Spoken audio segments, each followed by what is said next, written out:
അസ്സലാമു അലൈക്കും വറഹ്മത്തുള്ളാഹി. ബിസ്മില്ലാഹിർ റഹ്മാനിർ റഹീം.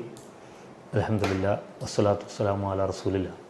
പ്രിയപ്പെട്ടവരെ, മോയിൻകുട്ടി വൈദ്യരുടെ ബദർ കിസ്സപ്പാട്ടിലൂടെ അല്പം സഞ്ചരിക്കാനാണ് നമ്മൾ ഉദ്ദേശിക്കുന്നത്. ബദർ എന്ന് പറയുന്നത് ഇസ്ലാമിക ചരിത്രത്തിലെ അതിനിർണായകമായ ഒരു യുദ്ധമാണ്. ലോകമെമ്പാടുമുള്ള മുസ്ലിങ്ങൾ ബദർ യുദ്ധത്തിനെ ഓർക്കുന്നത് തങ്ങളുടെ ഏറ്റവും പ്രധാനപ്പെട്ട ആദർശ പ്രബോധനത്തിൻ്റെ മാർഗത്തിൽ വലിയ വിലങ്ങുതടിയായിരുന്ന ശത്രുക്കളായ സ്വദേശത്ത് നിന്ന് തങ്ങളെ പലായനം ചെയ്യാൻ പ്രേരിപ്പിച്ച, ധാരാളം അക്രമം നടത്തി സ്വദേശത്ത് നിന്ന് മറ്റൊരു ദേശത്തിലേക്ക് എല്ലാ സമ്പത്തും കുടുംബ ബന്ധങ്ങളും എല്ലാം ഉപേക്ഷിച്ച് പോവേണ്ടി വന്ന, അങ്ങേയറ്റം പ്രയാസപ്പെടുത്തിയ ഒരു സമൂഹത്തോട് നടത്തിയ യുദ്ധമാണ്. ഈ യുദ്ധം ഇസ്ലാമിക ചരിത്രത്തിലെമ്പാടും പിൽക്കാലത്ത് മുസ്ലിങ്ങളുള്ള പ്രദേശങ്ങളിലെല്ലാം തന്നെ ഓർമ്മിക്കുകയും പലതരം സാഹിത്യരൂപങ്ങളിലൂടെ അത് പുനരുൽപ്പാദിപ്പിക്കുകയും ചെയ്തിട്ടുണ്ട്. പ്രധാനമായും ഒരു കാര്യം, തങ്ങളുടെ ശത്രു സമൂഹത്തിൻ്റെ 1/3 വരുന്ന അത്രയും എണ്ണമുള്ളവരായിരുന്നു മുസ്ലിങ്ങൾ. എന്നിട്ടും ആത്മീയമായ വിശ്വാസദാർഢ്യം കൊണ്ട് വിജയിച്ച ഒരു യുദ്ധം എന്ന നിലക്കാണ് തങ്ങളുടെ ആദർശത്തിൻ്റെ മഹിമയും അതുപോലെ തന്നെ ആ ആത്മവിശ്വാസവും ആർജവവും ധൈര്യവും പ്രവാചകനോടുള്ള ഏറ്റവും അടുപ്പവും ആ ഒരു സ്നേഹത്തിൻ്റെ ബന്ധവും എല്ലാം ചേർന്നാണ് ഈ യുദ്ധത്തിൽ ദൈവത്തിൻ്റെ അല്ലെങ്കിൽ അള്ളാഹുവിൻ്റെ സഹായം മുസ്ലിങ്ങൾക്കുണ്ടായി. അങ്ങനെ അവർ വിജയിക്കുകയും ചെയ്തു. എന്നതുകൊണ്ട് തന്നെ ലോകമെമ്പാടുമുള്ള മുസ്ലിങ്ങൾ ഈ ബദർ യുദ്ധത്തെ അവരുടെ വിശ്വാസത്തിൻ്റെ തലത്തിൽ തന്നെ വലിയ പ്രാധാന്യത്തോടെ ഓർക്കുന്നുണ്ട്. നമ്മുടെ കേരളത്തിലും ബദരീങ്ങളുടെ ആണ്ടായിട്ടും ബദർ മാലയായിട്ടും ബദർ മൗലിദായിട്ടും ബദർ കെസ്സായിട്ടും ബദർ ഒപ്പനയായിട്ടും ഇങ്ങനെ പല മട്ടിൽ ബദറിൻ്റെ കഥ സമൂഹത്തിൽ വിനിമയം ചെയ്യപ്പെടുന്നുണ്ട്. അതിലേറ്റവും പ്രധാനപ്പെട്ടത് 1876 മഹാകവി മോയിൻകുട്ടി വൈദ്യർ രചിച്ച ഗസ്വത്തു ബദറുൽ കുബ്ര എന്ന ബദർ കിസ്സപ്പാട്ട് അതിലൂടെയാണ്.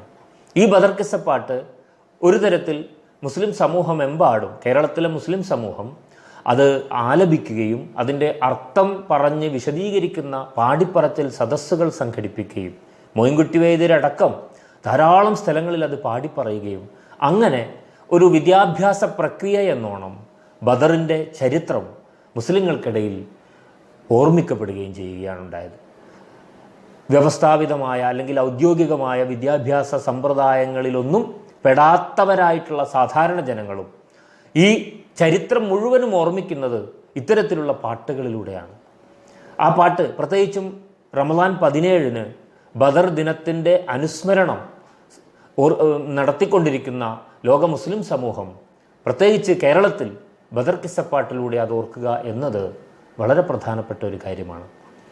ഇത് മുസ്ലിങ്ങളല്ലാത്ത സുഹൃത്തുക്കൾക്ക് ഇതിൽ ഒരു ചരിത്രം പഠിക്കുക എന്ന അർത്ഥത്തിലും, അല്ലെങ്കിൽ സാഹിത്യം പഠിക്കുന്ന ആളുകളെ സംബന്ധിച്ച് മോയിൻകുട്ടി വൈദ്യരുടെ ഒരു കിസ്സപ്പാട്ടിനെ മനസ്സിലാക്കുക എന്ന അർത്ഥത്തിലുമൊക്കെ തന്നെ വളരെ പ്രധാനപ്പെട്ടതാണ്. നമുക്ക് ബദർ കിസ്സപ്പാട്ടിലൂടെ ഒന്ന് സഞ്ചരിക്കാം.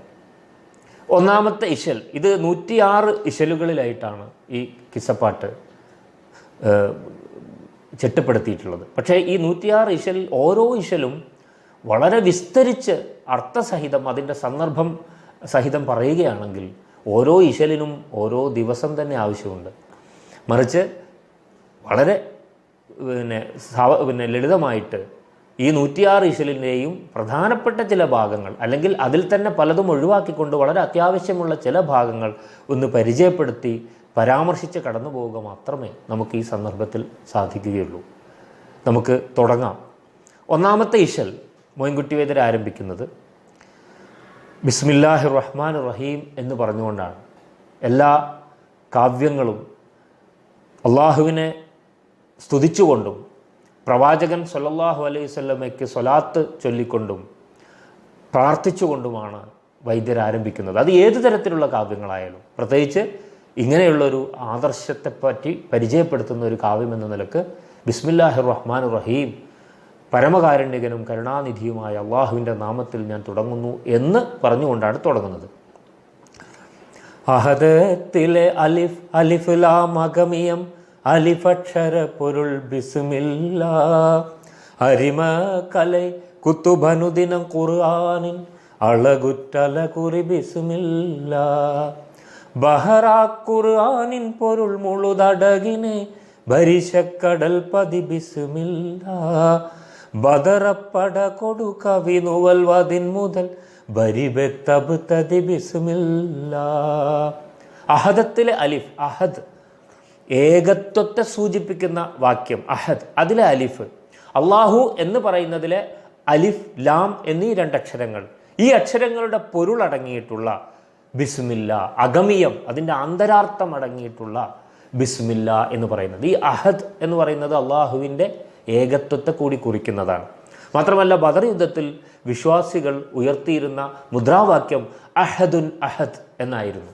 അത് നമുക്കറിയാം, ഇസ്ലാമിക ചരിത്രത്തിൽ ബിലാൽ റളിയല്ലാഹു അൻഹുവിനെ ചുട്ടുപഴുത്ത മണലിൽ ഒരു മലർത്തിക്കിടത്തിക്കൊണ്ട് ഒരു കല്ല് നെഞ്ചത്ത് കയറ്റിവെച്ചുകൊണ്ട് ഉമയ്യത്ത് എന്ന് പറയുന്ന അദ്ദേഹത്തിൻ്റെ ഉടമ അടിമയായ ബിലാലിനെ പീഡിപ്പിച്ചിരുന്ന കഥ നമുക്കറിയാം. ഈ സന്ദർഭത്തിലൊക്കെ തന്നെ അഹദ് അഹദ് എന്ന് പറഞ്ഞുകൊണ്ടാണ്, അള്ളാഹുവിൻ്റെ ഏകത്വത്തെ പറ്റി പറഞ്ഞുകൊണ്ടാണ് ഈ പീഡനങ്ങളെയൊക്കെ ആത്മീയമായി അദ്ദേഹം നേരിട്ടത്. അതിൻ്റെ കൂടി ഒരു ഊർജ്ജസ്വലമായ ഓർമ്മയായിരിക്കാം ഈ അഹദ് എന്നത് ബദറിൽ വലിയ മുദ്രാവാക്യം എന്നോണം മുസ്ലിങ്ങൾ ഉയർത്തിയത് ശത്രുക്കൾക്കെതിരെ യുദ്ധം നടത്തുമ്പോൾ. അപ്പോൾ ഇവിടെ ആ ഒരു പ്രാധാന്യം കൂടി നമുക്ക് ഇതിൽ ശ്രദ്ധിക്കാവുന്നതാണ്. അഹദത്തിലെ അലിഫ് ലാം, അള്ളാഹുവിലെ അലിഫ് ലാം, ഈ അക്ഷരങ്ങളുടെ പൊരുൾ വഹിക്കുന്ന, അന്തരാർത്ഥം വഹിക്കുന്ന ഒന്നാണ് ബിസ്മില്ല. അരിമക്കലൈ കുത്തുബ് അനുദിനം ഖുർആനിൻ അഴകുറ്റലകുറി ബിസ്മില്ല. ഖുർആനിൻ്റെ അഴകേറിയ അലകുറി, അതിരടയാളം അല്ലെങ്കിൽ ഒരു അടയാളം എന്ന് പറയുന്നത് നമുക്കറിയാം, ഓരോ സൂറത്തുകളെയും വേർതിരിക്കുന്ന അടയാളമായിട്ട്, അതിരടയാളമായിട്ട് ബിസ്മില്ല എന്ന വാക്ക് ഖുർആനിലുണ്ട്.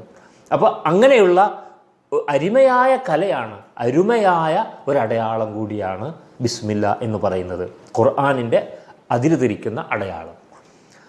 ബഹർ ആ ഖുർആനിൻ പൊരുൾ മുഴുതടകിനെ, കടലായിട്ടുള്ള ബഹറായിട്ടുള്ള ഖുർആനിൻ്റെ പൊരുൾ മുഴുവൻ അടങ്ങിയ, മുഴുത് അടകിന മുഴുവനും അടങ്ങിയ ബരിശക്കടൽ, വർഷകാല കടലിൻ്റെ അഗാധതയുള്ള ഖുർആൻ, അതിൻ്റെ പൊരുളടങ്ങിയ ആ ഒന്നാണ് ബിസ്മില്ല എന്ന് പറയുന്നത്. ആ ബദർ ആ പട കൊടു കവി നുവൽവദിൻ, ഈ ബദർ എന്ന യുദ്ധത്തിൻ്റെ പടയുടെ കഥ കവിതയിലൂടെ ആവിഷ്കരിക്കുവാൻ, കവി നുവൽവദിൻ കവിതയായി രചിക്കുവാൻ, മുതൽ വരി ആദ്യത്തെ വരി, ബെത്ത് അബുത്തതി വെച്ചുകൊണ്ട് ഞാൻ തുടങ്ങുന്നു ബിസ്മില്ല. ഇതിൻ്റെ ആദ്യത്തെ വരി ബിസ്മില്ല എന്ന് പറഞ്ഞുകൊണ്ടാണ് ഞാൻ തുടങ്ങുന്നത് എന്നാണ് കവി ഇവിടെ പറയുന്നത്. ഇങ്ങനെയാണ് ഒന്നാമത്തെ ഇശൽ ആരംഭിക്കുന്നത്. അടുത്തത്, ഈ എല്ലാ ഇശലും ഞാൻ പറയുന്നില്ല, പിന്നെ ഇശൽ 5 എന്തൊക്കെയാണ് ഈ ഒരു കാവ്യരചനയ്ക്ക് ഞാൻ അവലംബിച്ചിട്ടുള്ളത് എന്ന് വൈദ്യർ പറയാണ്. ഉലമാക്കൾ മുഖത്തീമോർ മുഫസ്സിരീൻ അവർ ചൊന്നെ ഉരത്തോട്ട് പലവണ്ണം ഖിലാഫ് വന്നേ അതിന്നുറപ്പായ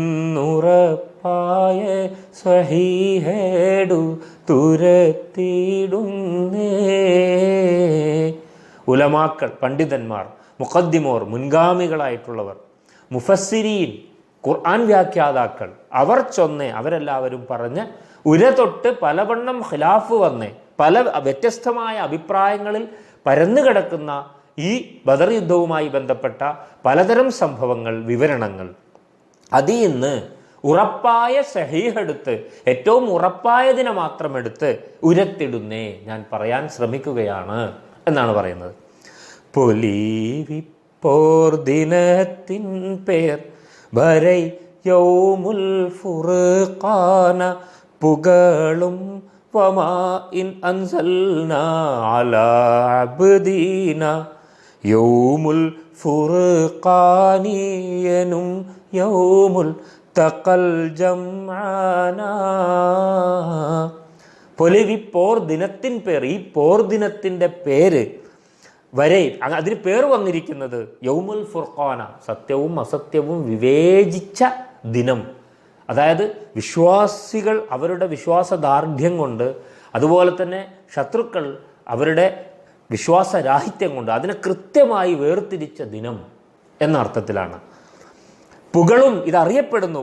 വമാ അൻസൽന അലാ അബ്ദിന യൗമുൽ ഫുർഖാനി എന്നും, ഈ പിന്നെ ഞാൻ എൻ്റെ അടിമയ്ക്ക് ഇറക്കിക്കൊടുത്ത വമാ അൻസൽന അലാ അബ്ദിന യൗമുൽ ഫുർഖാനി, ഇത് വിവേചന ദിനമാകുന്നു, നേരത്തെ പറഞ്ഞ പോലെ തന്നെ. എനും അങ്ങനെയും യൗമുൽ തഖൽ ജംആന, രണ്ട് വിഭാഗങ്ങൾ പരസ്പരം ഏറ്റുമുട്ടിയ, പരസ്പരം കൂടിച്ചേർന്ന, പരസ്പരം കണ്ടുമുട്ടിയ, പരസ്പരം എതിരിട്ട ദിനം എന്നും ഇതിന് ഖുർആനിൽ വിശേഷണങ്ങളുണ്ട്. ഖുർആനിൽ അങ്ങനെ വിശേഷിപ്പിച്ചിട്ടുണ്ട്. കലന്തേ ഹക്കനും ബാത്തിൽ ഇട തമ്മിൽ പിരിന്തേ നാൾ, കലഹത്ത് കിരുകൂട്ടം ഒരുമിത്തേ നാൾ, ഹക്ക് കതീരൻ പോൽ വെളിവായ്ദീൻ വളർന്നുള്ളേ നാൾ. കലർന്നേ ഹക്കനും ബാത്തിൽ, ഹക്കും ബാത്തിലും തമ്മിൽ കലർന്ന് ഇട തമ്മിൽ പിരിന്ത്, ആ കലർന്ന കൂടി അവർ തമ്മിൽ പിരിന്നു. ഹക്ക് വേറെയും ബാത്തിൽ വേറെയും, സത്യം വേറെയും അസത്യം വേറെയുമായി പിരിഞ്ഞ നാൾ ദിനമാകുന്നു. കലഹത്ത് കിരുകൂട്ടം, കലഹത്തിനായി രണ്ട് കൂട്ടം ഒരുമിറ്റ നാൾ, ഒരുമിച്ച് ചേർന്ന ദിനമാകുന്നു. ഹക്ക് അന്നേ ദിവസം, സത്യം എന്ന് പറയുന്നത് കതിരൻ പോൽ, സൂര്യനെപ്പോലെ വെളിവായി ദീൻ വളർന്നുള്ള നാൾ. അങ്ങനെ ദീൻ വളരാൻ കാരണമായ ദിനമാണത്.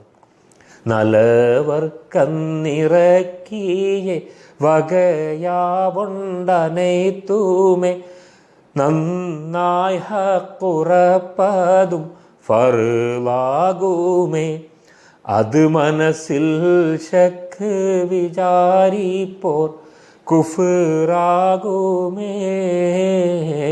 നിലവർക്കന്നിറക്കിയ, നബി സല്ലല്ലാഹു അലൈഹി വസല്ലമക്ക് നിറക്കിയ ആ കാര്യങ്ങളിൽ വിശ്വസിക്കുക എന്നത്, അതിൽ ഹക്കുറപ്പാവുക, അതിൽ ദാർഢ്യത്തോടെ സത്യമെന്ന് മനസ്സിലാക്കുക ഫറലാകുന്നു. അത് മനസ്സിൽ ശക്ക് വിചാരിപ്പോർ, മനസ്സിൽ സംശയമുണ്ടായിക്കഴിഞ്ഞാൽ കുഫറായി മാറും, സത്യനിഷേധമായിട്ട് മാറും. മലക്കുകൾ ചമർ ബദറുൽ കുബറായിൽ ഒശീമയെ മറ്റൊന്നിൽ ഖത്ൽ ചെയ്യ ഇറക്കം മൊയ്യെ, എണ്ട് ഭഗതിരിത്തിബ്നു അബ്ബാസ് ഉറപ്പായി മൊയ്യേ. മലക്കുകൾ ബദറുൽ കുബ്രായിൽ ഒശിമയ്യ, ഈ ബദറുൽ കുബ്രായിൽ അല്ലാതെ, അതിലൊഴിഞ്ഞ് മറ്റൊരു യുദ്ധത്തിലും ഖത്ൽ ചെയ്യാൻ വേണ്ടിയിട്ട് ഇറങ്ങിയിട്ടില്ല. യുദ്ധം ചെയ്യാൻ വേണ്ടി ഈ സന്ദർഭത്തിലല്ലാതെ മലക്കുകൾ മറ്റൊരു സന്ദർഭത്തിൽ ഇറങ്ങിയിട്ടുണ്ട്, പക്ഷേ യുദ്ധം ചെയ്യാൻ വേണ്ടി ഇറങ്ങിയിട്ടില്ല എന്ന് ഇബ്നു അബ്ബാസ് എന്ന ഖുർആൻ വ്യാഖ്യാതാവ് പണ്ഡിതൻ പറയുന്നുണ്ട് എന്നാണ് മോയിൻകുട്ടി ഇതിൽ പറയുന്നത്. അപ്പോൾ ഇത്രയും വിശദമായ റഫറൻസുകളോട് കൂടിയാണ് ഈ കാര്യം അദ്ദേഹം പറയുന്നത്. അപ്പം മലക്കുകൾ അള്ളാഹുവിൻ്റെ മാലാഖമാരിറങ്ങിയ യുദ്ധമാണ് എന്നതും, അവർ മുസ്ലിങ്ങളുടെ അവരുടെ വിശ്വാസത്തിൻ്റെ അടിസ്ഥാനത്തിൽ അവർ പോരാടിയപ്പോൾ അവർക്ക് തുണയായി കൂടെ ഉണ്ടായിരുന്നു എന്നും നമുക്കിതിലൂടെ മനസ്സിലാക്കാം. ഏറ്റവും ശക്തരായ വലിയ ആയുധങ്ങളുള്ള, കുതിരകളും ആനകളും വലിയ സൈന്യവുമുള്ള 1000-ലധികം പേർ വരുന്ന ഖുറൈശിപ്പടയും 313 പേരടങ്ങുന്ന ആയുധം വളരെ കുറവുള്ള, യുദ്ധതന്ത്രങ്ങളൊന്നും അത്ര തന്നെ അറിയുന്ന ബഹുഭൂരിപക്ഷം പേരുമില്ലാത്ത ഒരു വിശ്വാസം മാത്രം കൈമുതലാക്കിയ ഒരു സമൂഹവും തമ്മിൽ നടന്ന ആ യുദ്ധത്തിൽ ഈ വിശ്വാസി സമൂഹം വിജയിക്കുന്ന ഒരു സന്ദർഭം അള്ളാഹുവിൻ്റെ സഹായം കൊണ്ടാണ് എന്നത് വളരെ പ്രകടമായ ഒരു യുദ്ധവും ഒരു ഓർമ്മയുമാണ്.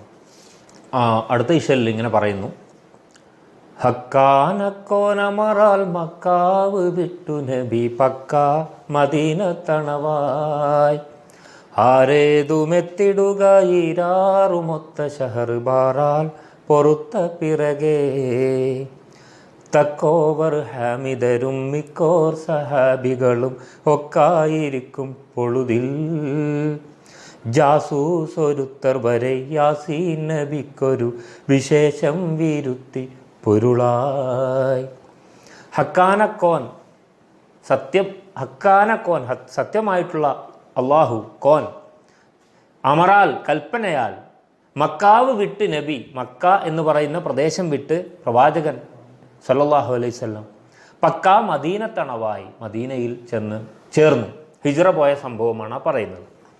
ഹാറേതുമെത്തിടുക പരിഭ്രമമോ പ്രശ്നങ്ങളോ ഒന്നുമില്ലാതെ ഈരാറും ഒത്ത ഷഹർ, ഈരാറ് 12, 6 2 12, ഷഹർ മാസം, 12 മാസം ബാറാൽ പൊറുത്ത പിറകെ പ്രതാപത്തോടുകൂടി അവിടെ ജീവിച്ചു, പൊറുത്തു. പിറകെ അതിൻ്റെ ശേഷം തക്കോവർ ഹാമിദരും, തക്കോവർ എന്ന് പറഞ്ഞാൽ ജ്ഞാനിയായ അറിവുള്ള, ഹാമിദർ പ്രവാചകൻ സല്ലല്ലാഹു അലൈഹി വസല്ലം നബിയെക്കുറിച്ചാണ് ഹാമിദർ എന്ന് പറയുന്നത്.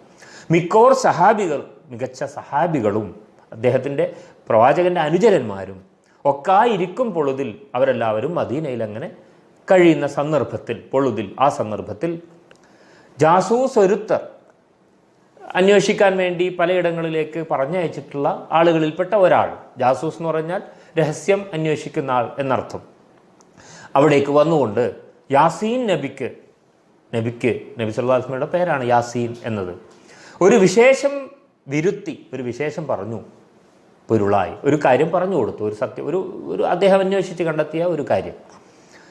എന്താണത്?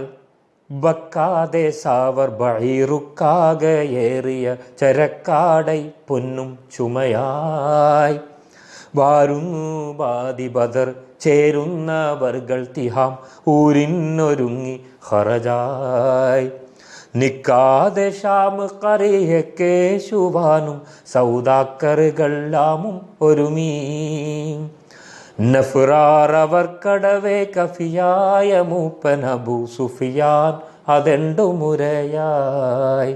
ബക്കാതെ വൈകാതെ തന്നെ സാവർ 1000 ബഈറുക്കാകെ ഒട്ടകങ്ങളുമായിക്കൊണ്ട് ഏറിയ ചരക്കാടൈ പൊന്നും, ചരക്കുകളും പൊന്നും ഒക്കെ ആയിക്കൊണ്ട് ചുമയായി ചുമന്നുകൊണ്ട് വരുന്നു വാദി ബദർ, ബദർ താഴ്വരയിലൂടെ ചേരുന്നു. അവിടെ അവർ വന്നു ചേരുന്നു. തിഹാം ഊരിനൊരുങ്ങി, തിഹാം മക്കയിലേക്ക് ഹറജായി പുറപ്പെട്ടിരിക്കുന്നു. നിക്കാതെ ഷാമു കറിയക്കേശുവാനും, അവർ ഷാം എന്ന നാട്ടിലേക്കാണ് അവർ പോകുന്നു. സൗദാക്കറുകൾ കച്ചവടക്കാരാണവർ. ലാമും ഒരു മീം, അവർ 70 പേരാണ്. ഈ ലാമും മീമും കൂടി ചേരുമ്പോൾ അബ്ജദ് എന്ന് പറയുന്ന ഒരു അക്കക്കണക്ക് പ്രകാരം 70 എന്ന് വരും. 70 പേരാണ്. നഫ്റാർ അവർ കടവേ, ആ സംഘത്തിലുള്ളവർക്ക് കഫിയായ മതിയായവനായ മൂപ്പൻ, അവരുടെ നേതാവെന്ന് പറയുന്നത് അബൂ സുഫിയാൻ അതെണ്ടും മുരയായി. അബൂ സുഫിയാൻ്റെ നേതൃത്വത്തിൽ ഒരു വലിയ കച്ചവട സംഘം ഷാമിൽ, സിറിയ ഭാഗത്ത് കച്ചവടം നടത്താൻ വേണ്ടി നടത്തി വലിയ സമൃദ്ധമായിട്ട് വിൽപ്പന നടത്തി സമ്പത്തുമായി അവർ കടന്നു വരുന്നുണ്ട് എന്ന കാര്യം ശ്രദ്ധയിൽപ്പെടുത്തി. എന്തിനാണ് ഇവിടെ ആ കാര്യം ശ്രദ്ധയിൽപ്പെടുത്തുന്നത്? ഈ ചരിത്രത്തിൽ വളരെ പ്രധാനപ്പെട്ട ഒരു കാര്യമാണിത്. നമുക്കറിയാം, ഖുറൈശികൾ മക്കക്കാർ കച്ചവടക്കാരാണ്.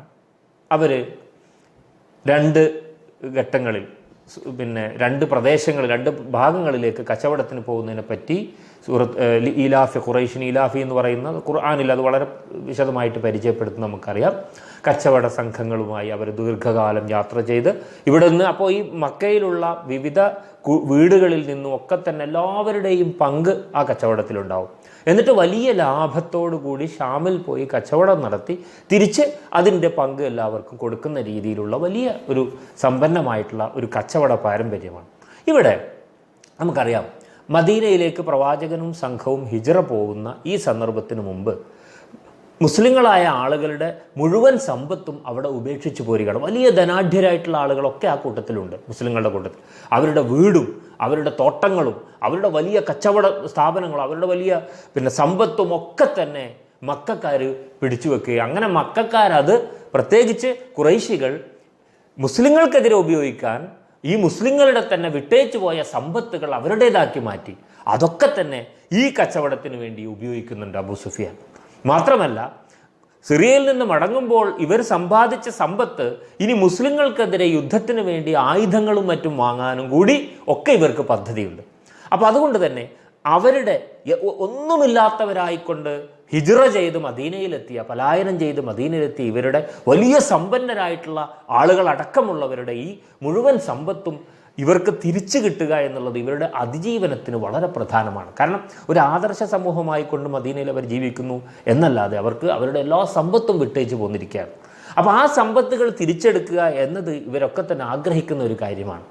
അങ്ങനെ ഇരിക്കുകയാണ് ഈ മദീനയ്ക്കും മക്കയ്ക്കും ഇടയിലുള്ള ബദർ താഴ്വരയിലൂടെ ഈ കച്ചവട സംഘം കടന്നു വരും എന്ന ഒരു പ്രതീക്ഷ ഒരു രഹസ്യാന്വേഷകൻ പ്രവാചകൻ സല്ലല്ലാഹു അലൈഹി വസല്ലമക്ക് കൊടുക്കുന്നത്.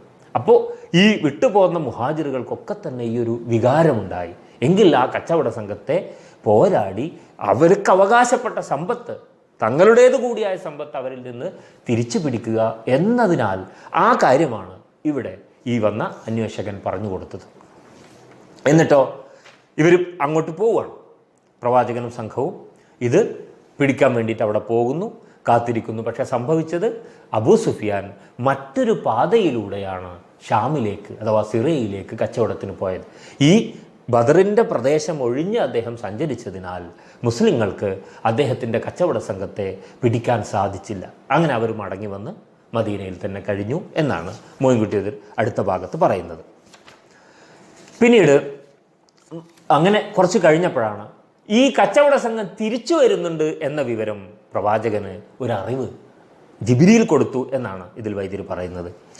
അണവാകി റൂഹുൽ അമീൻ തൻമൊഴിയ അമ്പൻ പുകഴ്ந்த യാ ഖൈറുൽ ബറായ തുണയാറബൂ സുഫിയാനും ബഈറ ചുമകളും ഷാമിന്ന് വരുന്നു സൈറ. അണവാകി റൂഹുൽ അമീൻ ജിബ്രീൽ എന്ന മാലാഖ അലൈഹിസ്സലാം വന്ന് മൊഴിയ പറയുകയാണ്, അമ്പൻ പുകഴ്ന്തയാ അള്ളാഹു സ്തുതിച്ച യാ ഖൈറുൽ ബറായ നബി സല്ലല്ലാഹു അലൈഹി വസല്ലം പ്രവാചകരെ, തുണയാർ അബൂ സുഫിയാനും ബഈറ ഒട്ടകം, അബൂ സുഫിയാനും തൻ്റെ ഒട്ടകക്കൂട്ടകളും ചുമകളും ആ ചുമടും ഒക്കെ ആയിട്ട് ഷാമിന്ന് വരുന്നു സൈറ, യാത്ര ചെയ്തുകൊണ്ട് ഷാമിൽ നിന്ന് തിരിച്ചു വരുന്നുണ്ട്. തനിയോനരുള്ളുങ്കൾ താമും സഹബാർ തരത്താലിലൈഹിം സുറത്തിൽ പോവാൻ തണി ചെയ്യും ത്വാഹാവിൽ ഏകലും കൂറി ത്വാഊസുൽ അംലാക് ഉഷർദണ്ഡം ഏറി. തനിയോൻ അള്ളാഹു ഏകൻ, അരുൾ ഉങ്കൾ താമും സഹബോർ ഉങ്ങളും സഹാബികളും ചെന്നിട്ട് തരത്താൽ ഇലൈഹിം അവനിലേക്ക് തിരിഞ്ഞുകൊണ്ട് സുറത്തിൽ വേഗത്തിൽ പോവണം. അബൂ സുഫിയാൻ്റെ ഈ സംഘം തിരിച്ചു വരുമ്പോൾ പിടിക്കാൻ വേണ്ടി. തണി ചെയ്യും ത്വാഹാവിൽ ഏകലും കൂറി. അങ്ങനെ ത്വാഹാ റസൂലിൽ ഈ ഒരു കൽപ്പന കൊടുത്തുകൊണ്ട് ത്വാഊസുൽ അംലാഖ് ജിബ്രീൽ അലൈഹി ഇസ്ലാമിൻ്റെ ഒരു പേരാണ്. ഉഷർന്ന് ഉയർന്ന് അണ്ടം ഏറി ആകാശത്തിലേക്ക് പോയി എന്നാണ് പറയുന്നത്. അപ്പോൾ ഈ ഒരു കൽപ്പന, ഈ ഒരു അറിവ് കിട്ടിയ ഉടനെ പ്രവാചകൻ സല്ലല്ലാഹു അലൈഹി വസല്ലം മദീനയിലുള്ള സംഘവുമായിട്ട് ഒരുങ്ങി പോവുകയാണ്. കച്ചവട സംഘത്തെ നേരിടാനാണ് പോകുന്നത്, അല്ലാതെ ഒരു യുദ്ധത്തിന് വേണ്ടിയിട്ടല്ല. ബദറുൽ ഹുദായാസീനൻ നബി ഖറജായ നേരം വളർകൊടി മൂണ്ടെണ്ണം കെട്ടിടയതിലുണ്ടേ അബിയൽ വർണ്ണമതാം പിൻരണ്ടും അസ്വദുമാമേ. ബദറുൽ ഹുദ സന്മാർഗചന്ദ്രനായിട്ടുള്ള യാസീനൻ നബി, യാസീൻ എന്ന പ്രവാചകൻ ഖറജ അന്നേരം പുറപ്പെട്ടു. വളർക്കൊടി മൂണ്ടെണ്ണം, 3 കൊടി. അക്കാലത്ത് ഇങ്ങനെ യുദ്ധത്തിന് പുറപ്പെടുമ്പോൾ കൊടി പിടിക്കുന്ന സമ്പ്രദായമുണ്ട്. മുന്നണി പോരാളികളാണ് ഈ മുൻഭാഗത്ത് കൊടി പിടിക്കുന്ന ആളെന്ന് പറയുന്നത്. ഓരോ സംഘത്തിൻ്റെ നേതൃത്വത്തിലാണ് ഉണ്ടാവുക. അവർക്ക് ഒരു കൊടി പിടിക്കുകയും വേണം, മറ്റേ കൈകൊണ്ട് വാളുകൊണ്ട് പോരാടുകയും വേണം. അപ്പോൾ അവർക്ക് യഥാർത്ഥത്തിൽ ഉത്തരവാദിത്തം കൂടുതലാണ്. 3 കൊടി, അതിലൊണ്ടേ അബിയല്, അതിലൊന്ന് വെളുത്ത കൊടിയാണ്. വർണ്ണം അബിയല് വർണ്ണമാണ് വെളുത്ത കൊടി. അത് പിന്നിൽ 2 കൊടികളുണ്ട്, പിൻ 2ഉം അസ്വദുമാമേ 2 കറുത്ത കൊടികളുമാണ്. ഈ 3 കൊടികളാണ് പ്രവാചകൻ നിശ്ചയിച്ചു കൊടുത്തത്. സതത കുടൈകോൾ പൊങ്കും തിരുകരമാലൊണ്ടാമ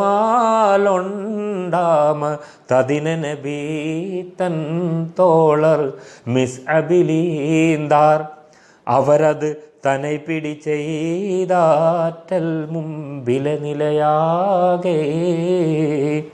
സതത കുടൈകോൾ ദാനധർമ്മത്തിന് കോൾ പൊങ്കും പ്രസിദ്ധി നേടിയിട്ടുള്ള തിരുകരമാൽ, ആ കരം കൊണ്ട് ഒന്നാമത്തെ കൊടിയെ നബി തൻ തോളർ തൻ്റെ സഹചരനായിട്ടുള്ള മിസ്അബിന് ഈന്താർ കൊടുത്തു, കൈമാറി. മിസ്അബ് ബിൻ ഉമൈർ എന്ന സഹാബി റളിയല്ലാഹു അൻഹു, അദ്ദേഹത്തിനാണ് ഈ വെള്ളക്കൊടി കൊടുത്തത്, ഏറ്റവും മുമ്പിൽ നിൽക്കാൻ വേണ്ടിയിട്ട്. അവരത് തനൈ പിടി ചെയ്താർ, അവരത് പിടിച്ചുകൊണ്ട് അറ്റൽ നബി മുമ്പിൽ നിലകൊണ്ടു. അങ്ങനെ ഏറ്റവും മുമ്പിൽ അവർ നിലകൊണ്ടു. മിസ്അബ് ബിൻ ഉമൈർ റളിയല്ലാഹു അൻഹു. ഇതമേ ഉഖാബാം സത്തി പുലിയലിയോർ തങ്ങൾക്കും ഇയതലമാമൂണ്ടാം സഅദ് ഇബ്നു മുആദിൽ അരശര ഇടവലവും നിണ്ടാർ അങ്കിരു അവരിരു പേരും. ഇതമേ ഉഖാബാം സത്തി, ഇവിടെ ആയിഷ ബീവിയുടെ പുതപ്പ് കൊണ്ടുണ്ടാക്കിയ കൊടി പുലി അലിയാർ തങ്ങൾക്കും, അലി റളിയല്ലാഹു അൻഹുവിന് കൊടുത്തു ഒരു കൊടി, കറുത്ത ഒരു കൊടി. ഇയദ് അലമാം, അത് നൽകി, അലമാം കൊടി, മൂന്നാമത്തെ കൊടി നൽകി സഅദ് ഇബ്നു മുആദ്, അരശര ഇടവലവും. അങ്ങനെ നബി സല്ലല്ലാഹു അലൈഹി വസല്ലമയുടെ ഇടവും വലവുമായിക്കൊണ്ട് അവർ നിന്നു, അവരിരുപേരും. ഇവിടെ നമ്മൾ ആലോചിക്കുക, ഇപ്പം ഇങ്ങനെ ചിത്രം എന്ന് പറയുന്നത് മിസ്അബ് ബിൻ ഉമൈർ റളിയല്ലാഹു അൻഹു, അദ്ദേഹം മുഹാജിറുകളിൽപ്പെട്ട ആളാണ്, മക്കക്കാരനാണ്, അവിടുന്ന് ഹിജ്റ ചെയ്തു വന്ന ആളാണ്. ഏറ്റവും മുമ്പിലാണ് വെള്ളക്കൊടിയും പിടിച്ച്. പിന്നീട് ഇടത്തും വലത്തുമായിക്കൊണ്ട് ഇടത്തു ഭാഗത്ത് അലി ഇബ്നു അബി ത്വാലിബ് റളിയല്ലാഹു അൻഹു, മുഹാജിറുകളുടെ നേതാവായി, ആ പടയുടെ നേതാവ്.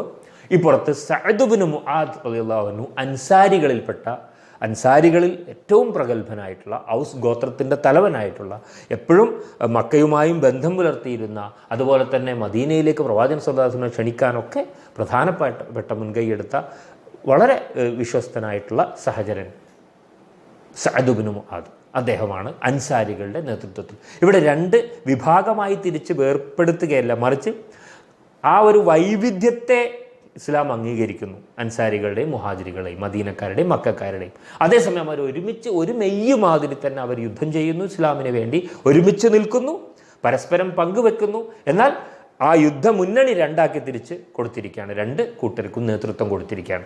അപ്പോൾ മിസ്അബ് ബിൻ ഉമൈർ മുഹാജിറല്ലേ, പക്ഷേ അദ്ദേഹത്തിൻ്റെ ഒരു പ്രത്യേകത എന്ന് പറയുന്നത് അൻസാരികൾക്ക് സുപരിചിതനാണ്. മുമ്പ് തന്നെ, ഹിജ്റക്ക് മുമ്പ് തന്നെ ഇസ്ലാം വിവിധ പ്രദേശങ്ങളിലേക്ക് പ്രബോധനം ചെയ്യുന്നതിൻ്റെ ഭാഗമായി മദീനയിൽ ഏറ്റവും കൂടുതൽ ബന്ധമുള്ള മദീനയിൽ ഇസ്ലാം പ്രചരിപ്പിക്കാൻ വേണ്ടി അവിടങ്ങളിലൊക്കെ സഞ്ചരിച്ച് മദീനക്കാർക്ക്, പ്രത്യേകിച്ച് അൻസാരികൾക്ക് അങ്ങേയറ്റം സുപരിചിതനായ ഒരു സഹാബിയാണ് മിസ്അബ് ബിൻ ഉമൈർ റളിയല്ലാഹു അൻഹു. അതുകൊണ്ട് തന്നെ ഈ രണ്ടു കൂട്ടർക്കും സുപരിചിതനായ ആളെയാണ് ഏറ്റവും മുന്നിൽ നിർത്തുന്നത്. പിന്നെ രണ്ടു കൂട്ടർക്കും വ്യത്യസ്തമായിട്ടുള്ള നേതാക്കന്മാർ. ഇങ്ങനെയാണ് ഈ പട മുന്നോട്ട് പോകുന്നത്. അങ്ങനെ ആ പടയാത്ര ചെയ്തു പോകുമ്പോൾ ഈ അബൂ സുഫിയാനും സംഘവും എത്താറായിട്ടുണ്ടോ, ഈ വഴി തന്നെയാണോ വരിക എന്നറിയാൻ വേണ്ടിയിട്ട് രണ്ട് സഹാബിമാരെ മുന്നേ അയക്കുകയാണ്. അങ്ങനെ അവർ ചെന്നപ്പോൾ ഒരു കിണറിൻ്റെ അടുത്ത് രണ്ട് സ്ത്രീകൾ കലഹം കൂടുന്നത് കാണുന്നുണ്ട്. അതിൽ നിന്ന്, അവരുടെ സംസാരത്തിൽ നിന്നാണ് അബൂ സുഫിയാനും കൂട്ടരും ഇപ്പോൾ ഇങ്ങോട്ട് എത്തും കച്ചവട ചരക്കുമായി എന്ന ഒരു വിവരം പ്രവാചകനും കൂട്ടരും അറിയുന്നത്. ഈ രണ്ടു പേരെ പറഞ്ഞയച്ചപ്പോഴാണ് ഈ സ്ത്രീകൾ ചണ്ട കൂടുന്നത്. അതാണ് അടിപെട്ട് കൊത്തിപ്പിടിത്താരോ അണൈത്താലിയും മലൈ അറുത്താരോ പിടിപെട്ട് സിന്നും കാടിത്താരോ പിച്ച ചട്ടയും കീറപ്പെടുത്താരോ. കടം വാങ്ങിയ ഇതിൻ്റെ പേരിലുള്ള ഷണ്ടയാണ് രണ്ട് സ്ത്രീകൾ. അപ്പോൾ അതിൽ നിന്ന് ഒരു സ്ത്രീ പറയുന്നുണ്ട്, നീ ബേജാറാവണ്ട, നിനക്കുള്ള പൈസ ഞാൻ ഈ കച്ചവട സംഘം, മക്കക്കാരായ കച്ചവട സംഘം ഇവിടെ എത്തുമ്പോൾ അവർക്ക് ആഹാരമുണ്ടാക്കി വിറ്റ് നിനക്ക് വേണ്ട പണം ഞാൻ നൽകാം. ഇത് ഈ രണ്ട് ദൂതന്മാർ, സഹാബിമാർ തിരിച്ചറിയുന്നു. അപ്പോൾ അവർക്ക് മനസ്സിലാക്കണം. അതാണ് കേള് നീ മക്കികള് മൂപ്പന്മാർ ഷാമിന്ന് കീർത്തി തീജാറത്തും ചെയ്തുണ്ട് വാരുന്നു ഏളും ബാദർ വാതിൽ എത്തും വാതിൽ വന്ന് ഏറ്റം ത്വാമാവർക്കുണ്ടാക്കി ഞാനന്ന് വിക്കൂമേ വെള്ളി ഒക്കൂമേ. അവർക്ക് ഭക്ഷണം ഉണ്ടാക്കി ഞാൻ കൊടുക്കുമ്പോൾ അതിൽ നിന്ന് എനിക്ക് പണം ഉണ്ടാവും, അപ്പോൾ നിൻ്റെ കടം വീട്ടാം. ഇതാണ് പറയുന്നത്. അപ്പം മനസ്സിലാവുകയാണ് നമ്മുടെ സഹാബിമാർക്ക്. ഒക്കും വിശേഷം തീരിത്തരിത്താനെ ഉടൻ തോളറുകൾ രണ്ടും റജാനെ ഹക്കൻ നബി മുമ്പാണൈന്താനെ കന്നിമാർ പുര കേട്ടതും ബിണ്ടാനെ. അവർ രണ്ടുപേരും പ്രവാചകൻ സല്ലല്ലാഹു അലൈഹി വസല്ലമയുടെ അടുത്തെത്തിക്കൊണ്ട് പറഞ്ഞു, ഇങ്ങനെ 2 സ്ത്രീകളിൽ നിന്ന് ഞങ്ങൾ അറിഞ്ഞു ഇവിടെ അബൂ സുഫിയാൻ കൂട്ടർ എത്താൻ നാളെ തന്നെ എത്തുമെന്ന് അവർ സംസാരിക്കുന്നത് ഞങ്ങൾ കേട്ടു. അപ്പോൾ അവർ ഉറപ്പാക്കി ബദർ താഴ്വരയുടെ അടുത്തെത്തിയിരിക്കും. അവിടെ വെച്ചിട്ട് ഇവിടെ ഈ വഴി അവർ തിരിച്ചു വരും, അപ്പോൾ പിടികൂടാം എന്ന രീതിയിൽ മുസ്ലിം സൈന്യം അവിടെ നിലയുറപ്പിക്കുകയാണ്. ഇങ്ങനെ ഇരിക്കുകയാണ് മറ്റൊരു കാര്യം നടക്കുന്നത്. അബൂ സുഫിയാൻ രഹസ്യമായിട്ട് ഇതുപോലെ ഇവിടെ പ്രവാചകനും സംഘവും സന്നിഹിതരാണ് എന്ന വിവരം ഇതേപോലെ തന്നെ അറിയുകയുണ്ടായി. കാരണം ഇവർക്കൊക്കെ തന്നെ മുമ്പേ ഒരു ദൂതനെ പറഞ്ഞേക്കുന്ന ശീലമുണ്ട്. അങ്ങനെ അവരറിഞ്ഞു ഇവിടെ ഞങ്ങളെ തടയാൻ വേണ്ടി യുദ്ധത്തിന് സജ്ജരായിക്കൊണ്ട് പ്രവാചകനും സംഘവും ഉണ്ട് എന്ന കാര്യം. ഇതറിഞ്ഞപ്പോൾ അബൂ സുഫിയാൻ ഒരു ദൂതനെ മക്കയിലേക്ക് വേഗത്തിൽ കുതിര ഓടിച്ച് പറഞ്ഞേക്കാണ്, ലംലം എന്ന് പറയുന്ന ആളെ. എന്നിട്ട് മക്കക്കാരോട് വിവരം കൊടുക്കണം, ഞങ്ങളെ വഴിയിൽ തടയാൻ മദീനയുടെ അടുത്ത് ബദറിൻ്റെ അടുത്ത് പ്രവാചകനും കൂട്ടരും സന്നിഹിതരാണ്, അതുകൊണ്ട് വലിയൊരു സൈന്യം ഞങ്ങളെ സഹായിക്കാൻ ഇവിടെ ഉടനെ വരണം മക്കയിൽ നിന്ന് എന്ന ദൂതുമായിട്ടാണ് ലംലം അങ്ങോട്ട് ചെല്ലുന്നത്. ഈ ലംലം അങ്ങോട്ട് ചെല്ലുന്നതിന് മുമ്പ് ഒരു കാര്യം അവിടെ നടക്കുന്നുണ്ട്. നമുക്കറിയാം, അബ്ബാസ് റളിയല്ലാഹു അൻഹുവിൻ്റെ സഹോദരി അഥവാ പ്രവാചകൻ്റെ പിതൃവ്യ ആയിട്ടുള്ള ആത്തിഖ എന്ന് പറയുന്നവർ ഒരു സ്വപ്നം കാണുന്നുണ്ട്. ഈ ലംലം കുതിരയോടിച്ച് മക്കയിലെത്തുന്നതിൻ്റെ 3 ദിവസം മുമ്പ് ഒരു സ്വപ്നം കാണുന്നുണ്ട്. ആ സ്വപ്നം ഇതാണ്: ഒരാൾ മക്കയുടെ മക്കാ നഗരത്തിലേക്ക് പ്രവേശിക്കുന്നു കുതിരപ്പുറത്ത്. എന്നിട്ട് പറയാണ്, നിങ്ങൾക്ക് വലിയൊരു നാശം വരാനുണ്ട്, നിങ്ങളുടെ മുഴുവൻ സമ്പത്തും തകരാൻ പോകുന്നുണ്ട്, നിങ്ങൾക്ക് വലിയൊരു വിപത്ത് വരാനുണ്ട് എന്ന് പറഞ്ഞിട്ട് അയാൾ അട്ടഹസിച്ചു കൊണ്ട് കടന്നു വരുന്നു. കഅബയുടെ മുകളിൽ കയറി അട്ടഹസിക്കുന്നു. പിന്നെ അവിടുത്തെ ഖുബൈസ് മലയുടെ മുകളിൽ കയറി അട്ടഹസിക്കുന്നു. എന്നിട്ട് അവിടുന്ന് ഒരു കല്ലുരുട്ടി അദ്ദേഹം താഴെ ഇടുന്നു. ആ കല്ല് വിവിധ ചീളുകളായിട്ട് മക്കയിലെ ഓരോ ഭവനങ്ങളിലേക്കും എത്തുന്നു. ഇതിൻ്റെയൊക്കെ വിപത്ത് ആ മക്കയിലെ ഓരോ ഭവനങ്ങളും അനുഭവിക്കുന്നതായിട്ടുള്ള ഒരു സ്വപ്നമാണ്. ഈ സ്വപ്നം ആത്തിഖ ഉമ്മ കണ്ടപ്പോൾ അവരത് തൻ്റെ സഹോദരനായ അബ്ബാസ്, പിന്നീട് ഇസ്ലാം സ്വീകരിച്ച അബ്ബാസ് റളിയല്ലാഹു അൻഹു, നബിയുടെ പിതൃവ്യൻ, അന്ന് ഇസ്ലാം സ്വീകരിച്ചിട്ടില്ല, അബ്ബാസ് റളിയല്ലാഹു അൻഹു അവരോട് ഈ കാര്യം രഹസ്യമാക്കി വെക്കണമെന്ന് പറയുകയാണ്. ഞാൻ ഇങ്ങനെ ഒരു സ്വപ്നം കണ്ടു, മക്കൾക്കാർക്കൊരാപത്ത് വരാനുണ്ട്, ഒരു കുതിരപ്പടയാളി വന്ന് ഇതൊക്കെ വിളിച്ചു പറഞ്ഞ ഒരു സ്വപ്നം കണ്ടു. അപ്പോൾ അബ്ബാസ് റളിയല്ലാഹു അൻഹു ഇത് രഹസ്യമാക്കി വെക്കണം, പക്ഷെ അദ്ദേഹത്തിന് അത് സാധിച്ചില്ല. അദ്ദേഹം ഉത്ബയുടെ മകൻ വലീദിനോട്, തൻ്റെ സുഹൃത്തായ വലീദിനോട്, ഉത്ബ ഖുറൈശികളുടെ ഏറ്റവും പ്രധാനപ്പെട്ട ഒരു നേതാവാണ്, വലീദിനോട് ഈ വിവരം പറയുന്നു. വലീദ് ചെന്ന് ഉത്ബയോട് പറയുന്നു, ഉത്ബ റബീഅത്തിനോട് പറയുന്നു. അത് അങ്ങനെ അവസാനം നേതാവായ അബൂജഹലിൻ്റെ അടുത്തെത്തുന്നു. എല്ലാവരും ഈ രഹസ്യം അറിയുന്നു. ഇങ്ങനെ ഒരു കിനാവ് ആത്തിഖ ഉമ്മ കണ്ടിട്ടുണ്ടെന്നും ഇങ്ങനെ ഒരു വിപത്ത് വരുന്നുണ്ട്. പക്ഷേ അബൂജഹൽ അതിനെ പരിഹാസമാക്കുകയാണ് ഉണ്ടായത്. അങ്ങനെ അബ്ബാസ് എന്നവർ കഅബയുടെ അടുത്ത് വന്നപ്പോൾ അബൂജഹൽ പരിഹാസത്തോടെ പറഞ്ഞു, നിങ്ങളിലിപ്പോൾ പുരുഷന്മാർ, നിങ്ങൾ കുലത്തിൽ പുരുഷന്മാർ വലിയ പ്രവാചകന്മാരും മറ്റുമൊക്കെ ആയിട്ട് ഇവിടെയൊക്കെ വിട്ടുപോയി, എന്നാൽ നിങ്ങളെ സ്ത്രീകളും ഇപ്പോൾ വലിയ പ്രവചനങ്ങളും സ്വപ്നങ്ങളൊക്കെ പറയാൻ തുടങ്ങിയിരിക്കുന്നു എന്ന് പരിഹസിച്ചു. അപ്പോൾ അബൂജഹൽ അപ്പോൾ അബ്ബാസ് എന്നവർ അപ്പോൾ കാര്യമായൊന്നും പ്രതികരിച്ചില്ല. എന്നാലും അബൂജഹലിനോട് രൂക്ഷമായിട്ട് ഇതൊക്കെ നടക്കുമെന്നൊക്കെ പറഞ്ഞ് ഈ സംഭവം ഇങ്ങനെ വെളിപ്പെട്ടതുപോലും അബ്ബാസ് എന്നവർക്ക് അറിയില്ല. കാരണം ഇത് രഹസ്യമാക്കി വെച്ചത് ഇങ്ങനെ പോയി അവിടെ എത്തിയതാണ്. ഏതായാലും ഇങ്ങനെ ഒരു സംഭവം അവിടെ നടക്കുന്നുണ്ട്. ഈ നടക്കുമ്പോഴാണ് പക്ഷേ ഇത് യഥാർത്ഥമായി എന്നതാണ് പിന്നീട് നമ്മൾ കാണുന്നത്. കാരണം ലംലം ഇതുപോലെ ഇതാ ഒരു വിപത്ത് വരുന്നു എന്ന സന്ദേശവുമായി മക്കയിലേക്ക് പുറത്ത് പ്രവേശിക്കുന്നു. മാത്രമല്ല ലംലം കുറച്ച് അധികമായിട്ട് കാര്യം പറയണം. കുതിരയുടെ മൂക്കൊക്കെ ഛേദിച്ച് കുതിരയെ ഒരു വികൃതമായ രൂപത്തിൽ വലിയൊരു വിപത്തിൻ്റെ രീതിയിൽ പറയണം എന്ന് മാത്രമല്ല, ലംലം അവിടെ പറഞ്ഞത് മുഹമ്മദും കൂട്ടരും നമ്മുടെ അബൂ സുഫിയാൻ്റെ കച്ചവട ചരക്കിനെ പിടിച്ചു വെച്ചിരിക്കുന്നു, യുദ്ധം നടന്നിരിക്കുന്നു എന്നാണ് ഇവിടെ പറഞ്ഞത്. സത്യത്തിൽ അതൊന്നും നടന്നിട്ടില്ല. അപ്പോൾ ഇയാൾ അതിശയോക്തി കലർത്തിയിട്ടാണ് ഈ കാര്യം ഇവിടെ അറിയിച്ചത്. അപ്പോൾ അബൂജഹലിന് കാര്യം മനസ്സിലായി, ഇതാണ് സത്യം. അപ്പോൾ ഏതായാലും ചുരുക്കി പറഞ്ഞാൽ ഇങ്ങനെ വലിയ സൈന്യം ഇനി ഖുറൈശികൾ ഒരുക്കുകയാണ്. അങ്ങോട്ട് അബൂ സുഫിയാൻ ആവശ്യപ്പെട്ടത് പ്രകാരം വലിയൊരു സൈന്യത്തെ സജ്ജമാക്കിക്കൊണ്ട് പ്രവാചകനെയും കൂട്ടരെയും നേരിടാൻ വേണ്ടി, മുസ്ലിങ്ങളെ നേരിടാൻ വേണ്ടി ഒരുങ്ങുന്നതാണ് നമ്മളിനി കാണുന്നത്. ഏതായാലും നമ്മൾ ആ ഉളരിട എന്ന് പറയുന്ന ഭാഗം സംസാരിച്ചിട്ടുണ്ട്. ലംലം ഈ സ്ഥലത്ത് എത്തുന്നതിൻ്റെ മുമ്പ് കണ്ട കിനാവിൻ്റെ കഥയാണ്.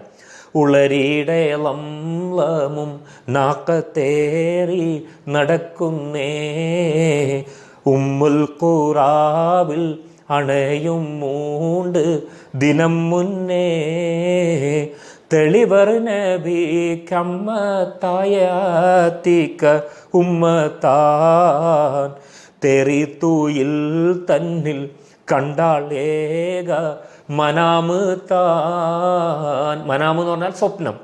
അപ്പോൾ ലംലം വന്നതിനെക്കുറിച്ചും അതിൻ്റെ മുമ്പേ 3 ദിവസം മുമ്പ് ആത്തിക്ക ഉമ്മ സ്വപ്നം കണ്ടതിനെക്കുറിച്ചുമാണ് ഈ പറഞ്ഞത്. പള്ളമാം ഹൈറാന കിനാവ് കണ്ടങ്കുണർന്നാളേ, പകലിൽ അബ്ബാസൈ വരുത്തി ചേതി മൊളിന്താളേ, കുളിർമക്കനിയെ ഈ ഊരിലുള്ള തലവർക്ക്, കുല്ലിൽ വലിയെ ബലാൽ വരുന്നുണ്ട് ലാശക്ക്. ഒരു സംശയമില്ല, ഇവിടെയുള്ളവർക്ക് വലിയ ബലാൽ, വലിയ പ്രയാസങ്ങൾ, വലിയ വിപത്ത് വരാനുണ്ട് എന്ന് അബ്ബാസിനോട് പറഞ്ഞു എന്നും. പിന്നെ നമുക്കറിയാം അബ്ബാസ് അത് വലീദിനോട് പറയുന്നു. അതിനുശേഷം വലീദ് എന്ത് ചെയ്തു? അറിവത് കിട്ടി പിരിന്തവൻ അബു ഉത്തുബത്തോടറിയിച്ചു, അവൻ ഉയനത്തിൽ ഉരത്താനെ ഹുവല ഹുസിനഹൻ, പെരുറബിയത്തിൽ തിരിത്താനെ. എന്ന് വെച്ചാൽ ഈ അറിവ് കിട്ടിയ ഉടനെ തന്നെ അവൻ തൻ്റെ അബുവായ ഉത്തുബത്തിനോട് അറിയിച്ചു. നമ്മൾ നേരത്തെ പറഞ്ഞു. പിന്നെ അത് അങ്ങനെ റബിയത്തിൻ്റെ അടുത്ത് നിന്നു. പിന്നെ വന്ന് അത് തെറിപകമെത്തോനാവൻ ചെണ്ട് ഈ റബിയത്ത് ചെന്നിട്ട് അബുജഹലോടി കഥ വിണ്ട് തെരികയവൻ താനേളുന്താനെ, കുറശികളനതിൽ പരസ്യമായിട്ടറിന്താനേ. കുറേശികൾക്കിടയിൽ അത് പരസ്യമായി. അതാണ് ആ ഭാഗത്ത് പറഞ്ഞത്. പിന്നീടാണ് നേരത്തെ പറഞ്ഞ അബ്ബാസ് എന്നവരോടുള്ള പരിഹാസവും കാര്യങ്ങളൊക്കെ. അങ്ങനെ ഇരിക്കുമ്പോഴാണ് പിന്നെ യഥാർത്ഥത്തിൽ ലംലം കടന്നു വരുന്നു. പെട്ടേ കൂബൈസിൻ പകുട്ടിന്നോരട്ടാതിപ്പിട്ടത് ലംലമുതാൻ, പിത്തം പാതൈത്തീരു ഹസ്തം ശിരസീനിൽ ബത്ത് വിളിത്തൂരത്താൻ. കുബൈസ് മലയുടെ മുകളിൽ നിന്ന്, പകുട്ടിൽ നിന്ന് ഒരു അട്ടാതിപ്പ്, ഒരു അലർച്ച ഇട്ടത് ലംലമാണ് ആ വരവിൽ. എന്നിട്ട് അവൻ പിത്തം പതച്ചുകൊണ്ട് ഹസ്തം ശിരസിനിൽ വെത്ത്, തലയിൽ കൈവച്ചുകൊണ്ട് വെത്ത് വിളിത്തുരത്താൻ, അങ്ങേക്ക് ഭയങ്കര ബഹളം വെച്ചു. എന്നിട്ടാ പറഞ്ഞു, തിട്ടമേദിക്കുകളൊക്കെയിൽ മുക്കിയ മക്കമിൽ മിക്കവരെ, തിങ്കളായി ഉങ്ങൾക്കിറക്കിയ വൻബല സങ്കിടം കേളുവീരേ, മുട്ടി ഹുമൈകളെ ഒട്ടകം പൊൻകളും പട്ടും പറിത്തിടുവാൻ, മുന്തി മുഹമ്മദും തൻ തുണയാറുകളും വന്നിരിക്കുന്നറിവീ.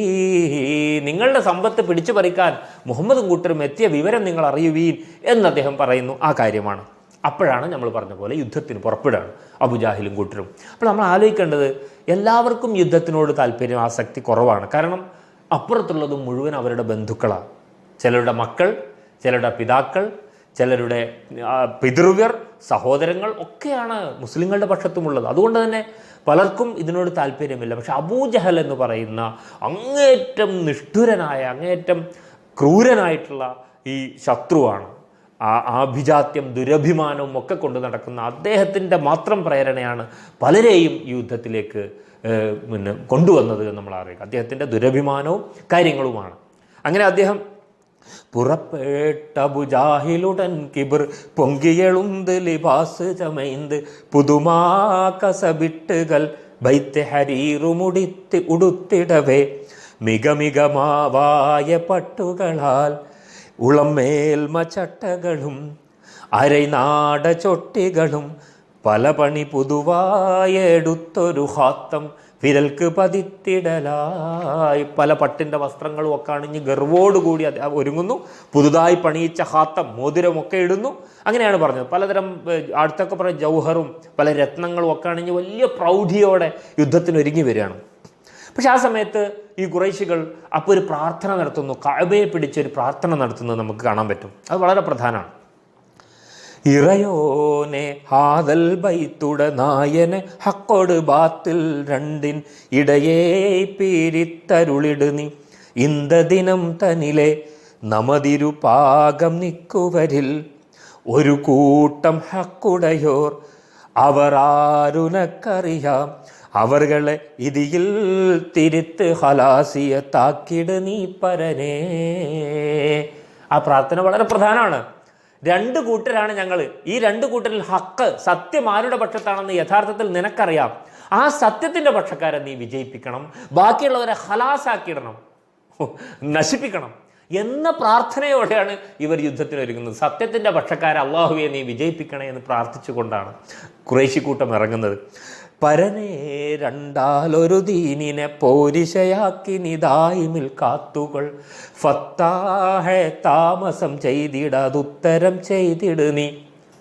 രണ്ടാലൊരു ദീനിനെ നീ കാത്തിടണം, ദായിമിൽ കാത്തുകൊൾ, എന്നെന്നും നീ കാത്തുകൊള്ളണം. ഫത്താഹെ വിജയിപ്പിക്കുന്നവനെ, താമസം ചെയ്തിടാതെ ഉത്തരം ചെയ്തിട് നീ. അപ്പോൾ നീ രണ്ടിലൊരു ദീനിനെ വിജയിപ്പിക്കണം. ഞങ്ങളുടെ ദീനിനെ ഒന്നുകിൽ വിജയിപ്പിക്കുക, അല്ലെങ്കിൽ മുഹമ്മദിൻ്റെ ദീനിനെ വിജയിപ്പിക്കുക. ഇതാണ് സല്ലല്ലാഹു അലൈഹി വസല്ലം, ഇതാണ് ആ ഒരു പ്രാർത്ഥന എന്ന് പറയുന്നത്. അങ്ങനെയാണ് അവർ യുദ്ധത്തിനൊരുങ്ങുന്നത്. പിന്നെ ആ യുദ്ധത്തിൻ്റെ നമുക്കറിയാം, അബൂ സുഫിയാൻ അപ്പോഴേക്ക് മറ്റൊരു വഴിക്ക് സുരക്ഷിതമായിട്ട് മക്കയിലെത്താൻ വഴി തേടി. അദ്ദേഹം ചെങ്കടൽ തീരത്തിൻ്റെ പ്രദേശത്തു കൂടെ ബദർ താഴ്വര എത്താതെ മറ്റൊരു വഴിയിലൂടെ ഈ യുദ്ധം പേടിച്ച് മറ്റൊരു വഴിയിലൂടെ രക്ഷപ്പെട്ട് മക്കയിലെത്തി. ഈ വിവരം ഈ പുറപ്പെട്ട അബുജാഹിലിൻ്റെയും സംഘവും അഥവാ ഖുറൈശി സംഘത്തിന് ഈ വിവരം ഒരു കുതിരപ്പുറത്ത് പറഞ്ഞയച്ച അബൂ സുഫിയാൻ അറിയിക്കുന്നുണ്ട്. യുദ്ധം ആവശ്യമില്ല, ഞങ്ങൾ സുരക്ഷിതരായി എത്തിയിരിക്കുന്നു, ഇനി നിങ്ങൾക്ക് മടങ്ങിപ്പോരാം എന്ന് പറഞ്ഞുകൊണ്ട് എത്തിക്കുന്നുണ്ട്. പക്ഷേ അതൊന്നും അബൂജഹൽ ചെവി കൊള്ളുന്നില്ല. ഞങ്ങൾ പുറപ്പെട്ടു കഴിഞ്ഞു, ഇനി യുദ്ധം തന്നെ. അല്ലെങ്കിൽ ആ ബദർ താഴ്വരയിൽ പോയി അവിടെ ആർഭാടത്തോടു കൂടി കഴിഞ്ഞ് നമ്മുടെ പ്രൗഢി കാണിച്ച് മുഹമ്മദിനെയും കൂട്ടരെയും ഭയപ്പെടുത്തുകയെങ്കിലും ചെയ്യണം. ഞങ്ങൾ പുറപ്പെട്ടു കഴിഞ്ഞു, ഇനി യുദ്ധമില്ല എന്ന് പറഞ്ഞിട്ട് കാര്യമില്ല എന്നാണ്. അപ്പോൾ അബൂ സുഫിയാൻ യുദ്ധം ഒഴിവാക്കാനൊരു ശ്രമം നടത്തുന്നുണ്ട്. അതുപോലും ചെവി കൊള്ളാതെയാണ് അബൂജഹലും കൂട്ടരും അവിടേക്ക് വരുന്നത് എന്ന് നമ്മൾ ശ്രദ്ധിക്കുക. എന്നിട്ട് അവർ അവിടെ താഴ്വരയിൽ തമ്പടിക്കാൻ ചെല്ലുന്നതും അവിടെ അല്ലെങ്കിൽ പോകുന്ന വഴിയിൽ തന്നെ ആർഭാടത്തോടു കൂടി ഒട്ടകങ്ങളെ അറുക്കുന്നു, നർത്തകിമാരെ കൂടെ കൊണ്ടു ചെല്ലുന്നു, വലിയ താളമേളങ്ങൾ നടത്തുന്നു, ഒക്കെ ഉണ്ട് അവരുടെ കൂടെ. ഇരുന്ന് നെടിൽകളെ അറുക്കയും അത് ഭുജിക്കയും കമ്ര് കുടിക്കയും ഇടഭജ താശ അടിക്കയും ദഫ് മാണിക്കയും ചുള വിളിക്കയും എന്ന് പറഞ്ഞ് വൈദ്യരങ്ങനെ വിവരിക്കുക. ഇരുന്ന് നെടിൽകളെ ഒട്ടകങ്ങളെ അറുക്കുന്നു, കുടിക്കുന്നു, ഒട്ടകങ്ങളെ ഭക്ഷിക്കുന്നു, കള്ളു കുടിക്കുന്നു. അങ്ങനെ ലഹരിയിൽ ഉന്മത്തരായിട്ടാണ് അവർ ആടിപ്പാടി പോവുകയാണ് ഖുറൈശി സമൂഹം ഈ യുദ്ധത്തിൽ നിന്ന് പിന്മാറാതെ. അങ്ങനെ ആ ഇശലിൽ തന്നെ നമുക്ക് കാണാൻ പറ്റും ഏതാണ് ഈ ബദർ താഴ്വരയെക്കുറിച്ചാണ് പറയുന്നത്. അറിവിൻ ബദർ മക്ക മദീന അത് രണ്ടിടക്കുൾ മക്കാന. അറിയുക, ഇത് ബദർ മക്കക്കും മദീനക്കും ഇടയിലുള്ള ഒരു സ്ഥലമാകുന്നു. ഈ ബദർ എന്ന പേര് ആ പ്രദേശത്തിന് വരാൻ കാരണം അവിടെ ഒരു കിണറുണ്ടായിരുന്നു. ആ കിണർ ബദർ എന്ന് പറയുന്ന ഒരു വ്യക്തി കുഴിപ്പിച്ചതാണ്. അദ്ദേഹത്തിൻ്റെ പേരിൽ ആ കിണറിന് അങ്ങനെ ഒരു പേര് വരികയും പിൽക്കാലത്ത് അത് ആ പ്രദേശത്തിൻ്റെ പേരായി മാറുകയും ചെയ്തതാണ്. അങ്ങനെയുള്ള പ്രദേശമാണ് ബദർ എന്നൊക്കെ ഇവിടെ വിവരിക്കുന്നുണ്ട്. ബദറൻ ഡവിയുടേക്ക് ഇസ്മ, അങ്ങനെ അതിൻ്റെ പേരിനെ കുറിച്ചൊക്കെ വിശദീകരിക്കുന്നു. ഞാൻ അത്തരം വിശദാംശങ്ങൾ ഒഴിവാക്കുകയാണ്. അങ്ങനെ ഈ ബദർ താഴ്വരയിലേക്ക് ഖുറൈശി പട വരുന്നു. അതേ സന്ദർഭത്തിൽ തന്നെ പ്രവാചകൻ സല്ലല്ലാഹു അലൈഹി വസല്ലമയും സംഘവും അവരെ സംബന്ധിച്ചിടത്തോളം അബൂ സുഫിയാൻ്റെ കച്ചവട സൈന്യത്തെയാണ് അവർ പ്രതീക്ഷിക്കുന്നത്. പക്ഷേ നമുക്കറിയാം ഈ സംഘം മറ്റ് ഖുറൈശിപ്പടയാണ് സത്യത്തിൽ ഒരു വശത്ത് നിന്ന് വന്നുകൊണ്ടിരിക്കുന്നത്. അങ്ങനെ ഇരിക്കെ ഈ കാര്യം പ്രവാചകൻ സല്ലല്ലാഹു അലൈഹി വസല്ലം മനസ്സിലാക്കുന്നുണ്ട്. എങ്ങനെയാണെന്ന് വെച്ചാൽ ഇത് ഖുറൈശിപ്പട ഇവിടെ അടുത്ത് എത്തിയിട്ടുണ്ട് എന്നുള്ളത് അതിൻ്റെ തുടർന്ന് ഇവിടെ വരും. ഏതായാലും ഇത് ഏത് യുദ്ധത്തിനാണെങ്കിലും എൻ്റെ കൂടെ സർവ്വസന്നദ്ധരായിക്കൊണ്ട് ഈ സംഘം, സഹാബികളുടെ സംഘം ഉണ്ടാകും. അതും പ്രവാചകൻ സല്ലല്ലാഹു അലൈഹി വസല്ലം അറിയാം.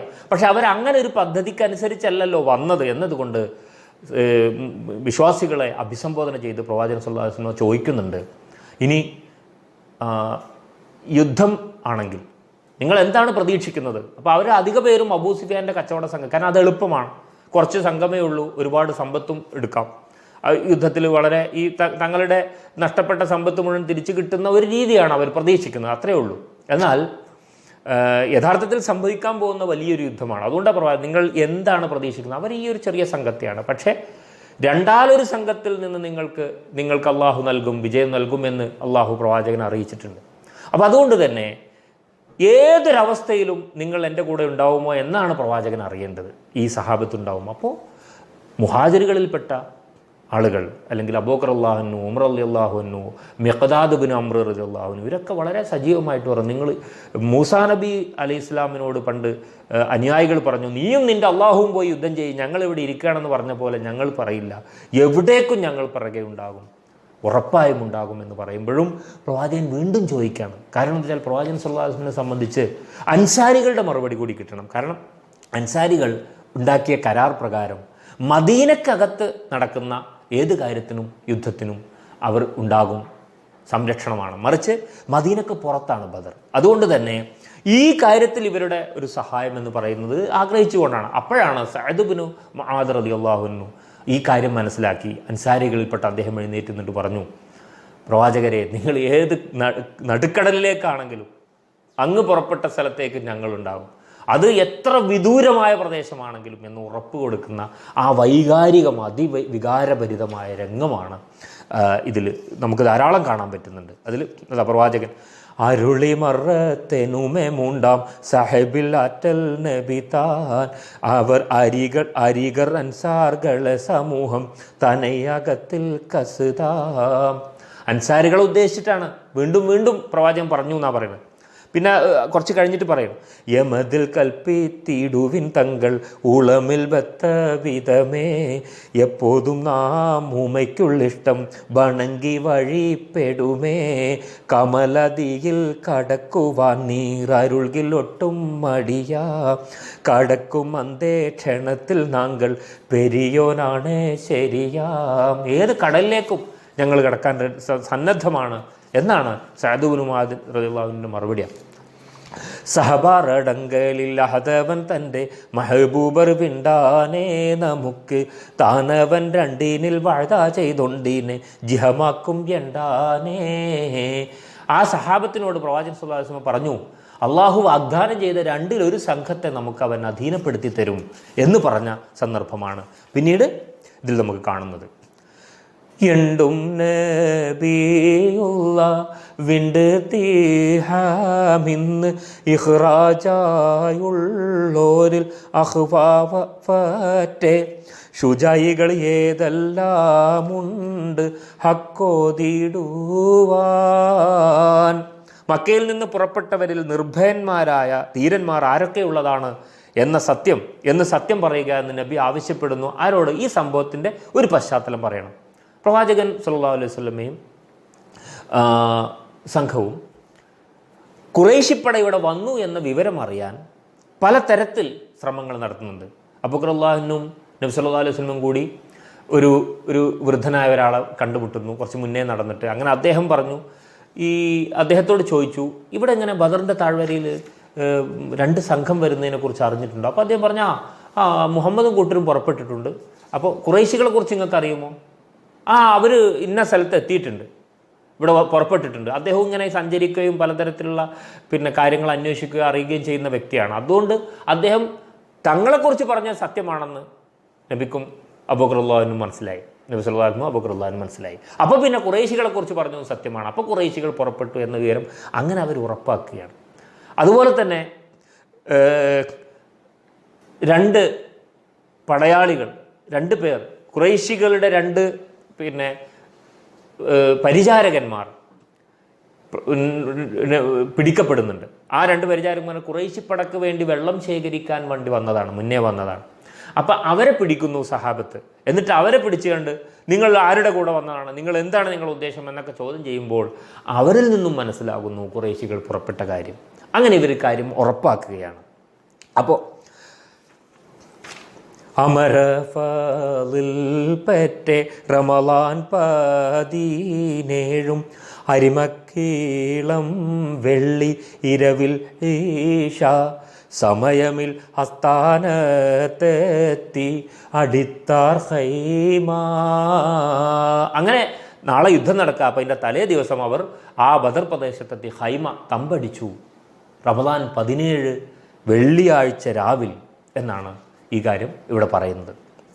ഇനി ഖുറൈശി പടയുടെ ഈ ശത്രുക്കളിൽ ഏറ്റവും പ്രധാനപ്പെട്ടവർ മരിച്ചു വീഴുന്ന സ്ഥലം തലേ ദിവസം തന്നെ പ്രവാചകൻ പറയുന്നു. അദ്ദേഹത്തെ ഒരു പ്രധാനപ്പെട്ട ഒരു അള്ളാഹു സുബ്ഹാനഹു വ തആല കൊടുത്ത ഒരു പ്രവചനത്തിൻ്റെ ഒരു സ്വഭാവം പോലെ ഇതാ: ആരമുത്തൊളിയോതി സത്യമാകെ ഉറ്ററിവോൻ പെരിയവനാണ് ഇത്തലമാം കുഫിറുകളെ ഹാനി മൃത്യുമേ ആനതിൽ പിററാവിച്ചെപ്പിടെ അന്തലയിലതിലെ സഹബറടങ്കൽ ശയനമേ തടികൾ തളർന്നുടൻ നൗമേ. ആ പ്രദേശത്ത് ശത്രുപക്ഷത്തിൻ്റെ ഹാനി മൃത്തി അവർ മരണപ്പെടുന്ന ശത്രുകുലത്തിലെ പ്രധാനികൾ മരണപ്പെടുന്ന സ്ഥലം പ്രവാചകൻ കാണിച്ചു കൊടുക്കുന്നു മുമ്പ് തന്നെ.